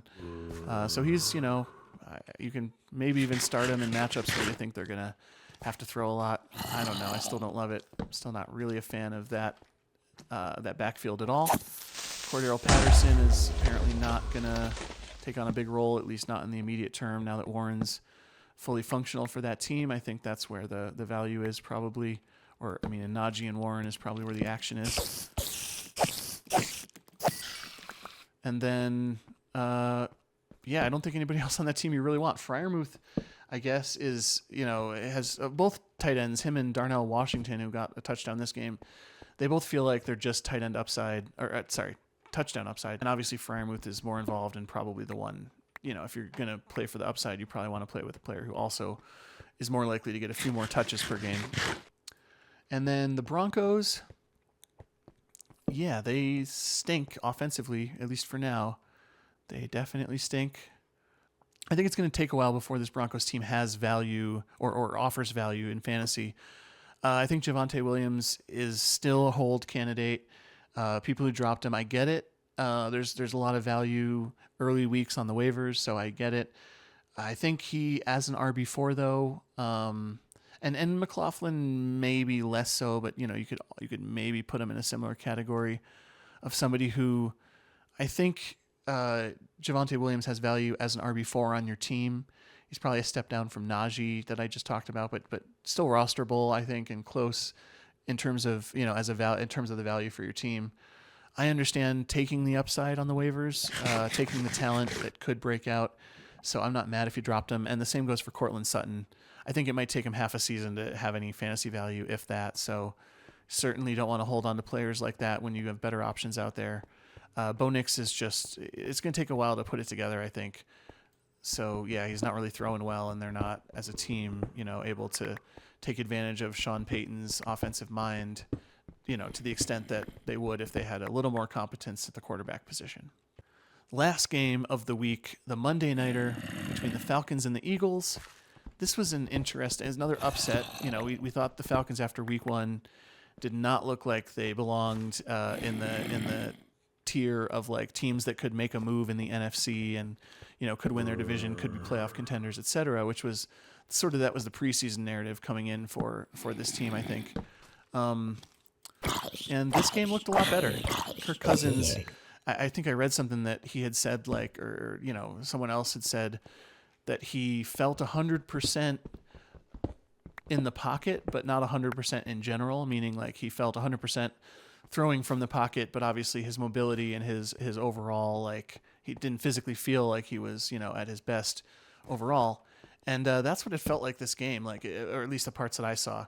It felt like he was somebody who in the pocket could make those throws that we, you know, have seen him make all through his career, especially on the final drive, of course, where he famously led the team all the way down the field to win the game. That's what you want to see from Kirk Cousins. Like, you know, as a Vikings fan for years, I don't have any ill will towards the guy. He was really good for the Vikings, and he was really good at some of the same kind of stuff you saw in this game, which was he could actually, and he did this with the Washington football team as well. Like, he can just like be the guy to win a game with the final drive. Like, and he's showed that all his career. And it's exciting when he does it, and, you know, and you're just like, oh man, this is awesome. And so as a Falcons fan, you got your first glimpse of that experience, that Kirk Cousins experience in this game. And so, yeah, I think, you know, you're feeling good about Kirk Cousins, and you're definitely feeling better than you were last week about the offensive prospects for this team in general. Drake London had an okay game. I say okay, he did good in fantasy, but that's partly because he had a touchdown. I think from the target share perspective, it was just okay. I mean, it was 9 targets, which is good, but he also, it was 8 or 9 targets. I don't remember exactly, but Darnell Mooney had the same amount of targets. Ray McLeod also is part of that offense, and he had fewer targets, but a similar snap share to those other two guys. So it's not going to be just Drake London. That's really that's the bad news here. The good news is Drake London is looking like he's a wide receiver 1 for that team. He looks good out there, and you know, there's no question that you know, that his quarterback situation is looking better than it was looking after week 1. So you're feeling good about those guys, I think, overall. And Mooney included, you know, somebody who, you know, maybe these are waiver week replacement type players, but Mooney and Ray McLeod, who, again, same snap share as the other guys basically, and also just looks good out there. Like Ray McLeod looks good when he gets the ball or when he's running routes. So I wouldn't sleep on those guys as having some value, especially if this does end up, as Cousins gets healthier, as just a really pass-happy team. Well, you know, they still have Bijan Robinson and Tyler Algier, and they really do, like, Tyler Algier in the run game looked decent, and they looked like they have a decent run game in general. Oh, that's a good way down, actually. So yeah, this is a situation where I'm not at all fading those guys, just because I think it might be a pass-first team once Cousins gets fully healthy. But I think they'll just be a good offensive team in general if Cousins can throw, because, yeah, there's no reason for them not to have a good run game and a good passing game this year, particularly with Bijan Robinson, the undisputed star of this team. He's good every week in fantasy. This was probably like less than ideal week for him in fantasy in some way, but he still showed out, and yeah, not at all worried about him. Oh, hello. Oh, I see diamonds right in front of my eyeballs. Oh, crap. I gotta survive this fight first before I can go after the diamonds. Oh, come on, die. There we go. Diamonds, look at that, right there. Front and center. Nice. So just to finish this up, because I'm almost done, I swear. Yeah, I think Kirk Cousins may eventually be startable in fantasy, but he's probably not somebody you're starting right off the bat after one good game. And it wasn't like an amazing game. They played against a good defense. They didn't score much. The Eagles were kind of in control until the end of the game. But yeah, you're stock up on everybody in that offense, I would say, overall, and that's a good feeling for someone who is really worried about the Falcons after week 1. Moving on to the Eagles, here's another team that we look at as a contender, and they played most of this game as a contender, looking like a contender, meaning, you know, they didn't score a ton. Maybe the Eagles defense or the Falcons defense is actually good, but, you know, they seemed okay most of this game, and then they kind of gave it away at the end. Saquon Barkley had a big drop, which would have cemented the game with a first down. But, you know, overall, I'm not super worried about these guys. I think they'll be fine. Jalen Hurts, we know now that the tush push is still going to be a thing. We know that, he's still going to be probably one of the top 5 fantasy quarterbacks in the league this season, just based on everything that they do as a team and everything that he does as a player. So not at all worried about him. Oh, my inventory's full? Yeah, not for long. Well, let's start with, we started with Hurts. Let's go from Hurts to, okay, to get shot at. That hurts if you get hit with an arrow. I think that guy fell. I bet that hurt him. Oh, hello. I think Saquon Barkley is still that, top 5, probably a top 5 running back in the league this year. Oh, is there 2 of you? There's more than 2 of you. Oh, God, I gotta run. Oh, my God, I'm gonna die if I don't carefully avoid this. Oh, God. Oh, God. Danger, danger, danger, danger, danger, danger. Oh, that was close. That was a real close one. There was a lot more skeletons than I realized in that situation. Coming at me. Come here. Die. Okay, what was I saying? Yeah, so, Saquon Barkley's just really skilled. That's all I can say. And, despite the drop, he had a good game. Everything looks good. He's good. Devontae Smith is the de facto number 1 whenever, A.J. Brown is out, obviously, but he looked a number 1 talent-wise this game. Like, he really did look like he was the guy. And, obviously, if A.J. Brown remains out for more games, expect that to continue. Oh, crap. Die, man. Okay, there we go. Definitely expect Devontae Smith to continue to have huge value as long as A.J. Brown is out. And I think probably you could go for Jahan Dotson. It looks like he's, just based on target share, he's definitely the next guy up if A.J. Brown, misses time, which it sounds like he's supposed to miss a few weeks. But with that said, I'm not at all excited about anybody except Devontae Smith in that passing attack. Goddard didn't do much, but he did have 4 targets, so it's not like he did nothing. I'd still be okay with him, while A.J. Brown is out, especially as my tight end. But yeah, you're not in love with the situation for A.J. or for Dallas Goedert. He's definitely the 3rd or 4th look after Saquon Barkley. Probably he's the 4th look in that passing game. So yeah, you don't. That's not ideal for your tight end. Wow, this is a huge cave with lots more exploring to do. But that's it for the weekly Secondhand Brains review of games. I'm going to do my waiver section here. This is getting really long, I know. But we're going to do our waiver section and try to find our way out of this cave. So here's coming up next. That for the waivers. We're going to start at the running back position where I think a lot of people's number 1 pickup of the week, and I think it's for good reason, Carson Steele, the Chiefs. I guess he's like a fullback, halfback hybrid, they say. But I think Carson Steele, he looks really good running the ball. I know he's like undrafted, and it sounds like some of the narrative is the coaches may not trust him yet. We don't know if he's gonna have to earn the role, yada yada. But I still feel like there's so much upside here. He should be your top pickup at the running back position this week. He runs like he's angry at the field, which is like the cliche thing now to say about Pacheco, but I think he has the same style, and I think as long as he can be trusted in the passing game, that might be the big question mark here is, can he be trusted in the passing game? But if in fact he can be a passing game asset for this team, then he's for sure your number 1 waiver pickup at the running back position. If Bucky Irving's still out there, I think he's valuable. If Justice Hill is still out there, if Rico Dowdle is still out there, I think he's a super, a good running back pickup from the waivers. Like, he's going to probably have value this year at some point, maybe not every week, but those guys are all players that I would like to have rostered if I could. And the other guy I'm really big on this week is Braylon Allen. He, like I think I said before, he's looking like an elite running back handcuff who also has some standalone value in games where the Jets can just run the ball like crazy. And so I like Braylon Allen a lot. I'm going after him in the leagues where I have Breece Hall. None of my league mates, as far as I know I do this Minecraft fantasy football show yet, so I think I can get away with this, sharing this knowledge without them sniping me on that pick. But maybe, they're smart people. Oh crap, those are both babies. Oh god, this is super dangerous. This is so dangerous. These guys are so fast. They're totally chasing me. Oh my god, this guy's so fast. I'm not even going to be able to get away. This is so bad. considering that I just saw diamonds down there, it's like I especially want to. Oh God, is this guy still following me? Oh God, he is. Okay, eat, and then try to kill him. Try to kill him before he kills me. Before he kills me. No, no, no, no! Die, die, die! Oh my God. I think you're looking at hello, come down here, please. Oh crap, that's not what I meant. Come on, sword, do your thing. Come on, sword, there you go.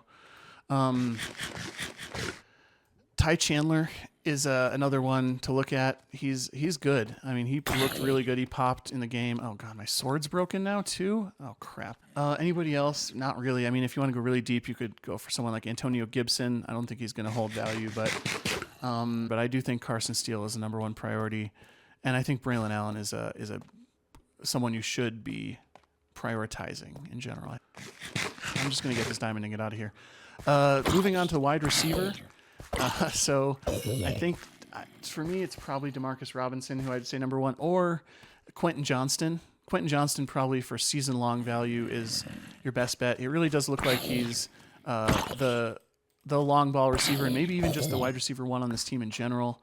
Really does seem to have taken a step forward from last year, and I think he's going to have value. I think, again, any player who's the most likely on their team to get the touchdown looks has a lot of value, and so I think that's where we're at with him, and that therefore he deserves serious prioritization of consideration on your waivers. Going a little deeper, you could go Tyler Johnson, who's also on the Rams. He also stands to, gain opportunities, obviously with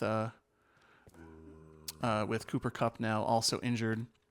I don't know. I'm just going to finish the waivers and we're going to move on, right? Alec Pierce, if you like that, I think he's high upside. He might be a boom bust player, but he's a more high upside option.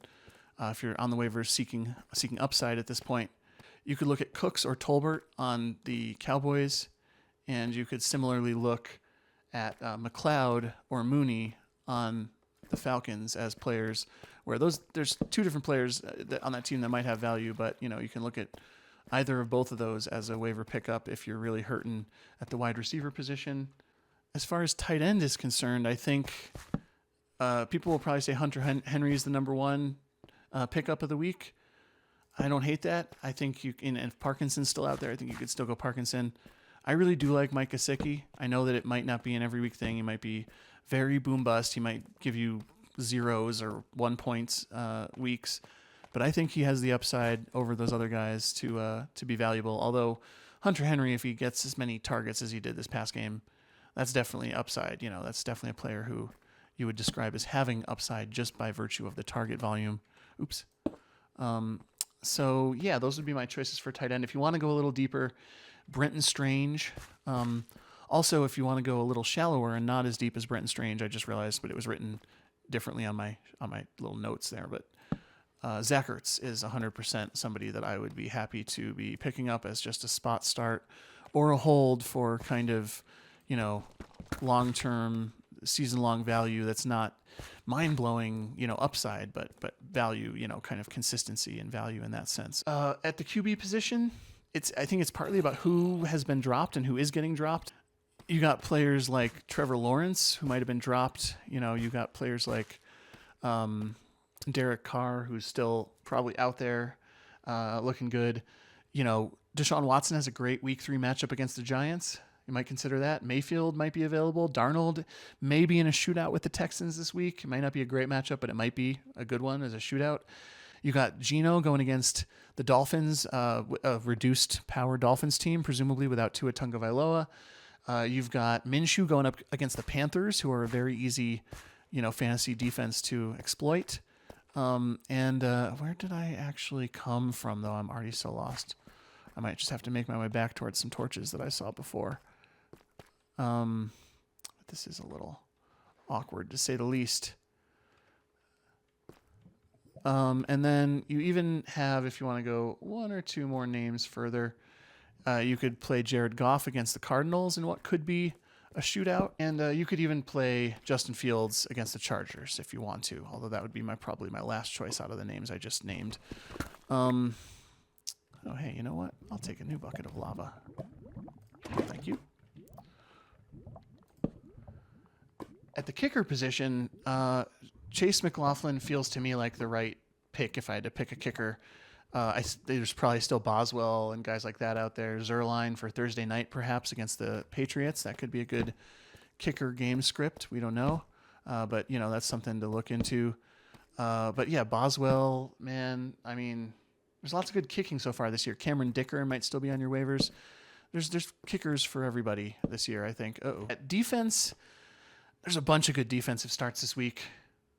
Did anyone drop the Browns? Because they got a great matchup this week. The Buccaneers have the Broncos. The Raiders have the Panthers. The Seahawks have the Dolphins, presumably with Skylar Thompson starting.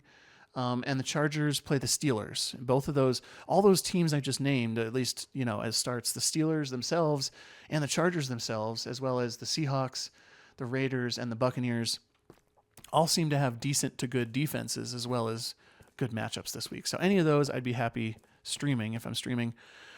I gotta find my way out of this freaking cave, but I've talked your ear off for long enough. That's gonna do it for today. Thanks so much for watching. Please like and subscribe if you do like and would like to see more of this. And leave comments. Let me know what you like, what you dislike, what you agree with, what you disagree with, and what you think I could do to make this better. And if you say make it shorter, I hear you, and I'll try to work on that. I might split it up into 2 parts. I really like going through the games in a little more depth and really talking through things. And obviously, yeah, the Minecraft playing slows things down a little too. But I really like this approach. It feels like I can really get into depth talking about things, and I hope you enjoy it too. I feel like because we're playing Minecraft, it's a little more chill to kind of take longer. You're not just like listening to a podcast. You're listening to an almost podcast while watching someone futz around and make lots of mistakes in Minecraft. Oh yeah, more diamonds. I'm grabbing those too before I leave this place, as long as I can do so safely, which it looks like I can over here. Sweet. All right, well, on that note, that's going to do it for me. Thanks so much for watching. I'll see you next time. Bye-bye.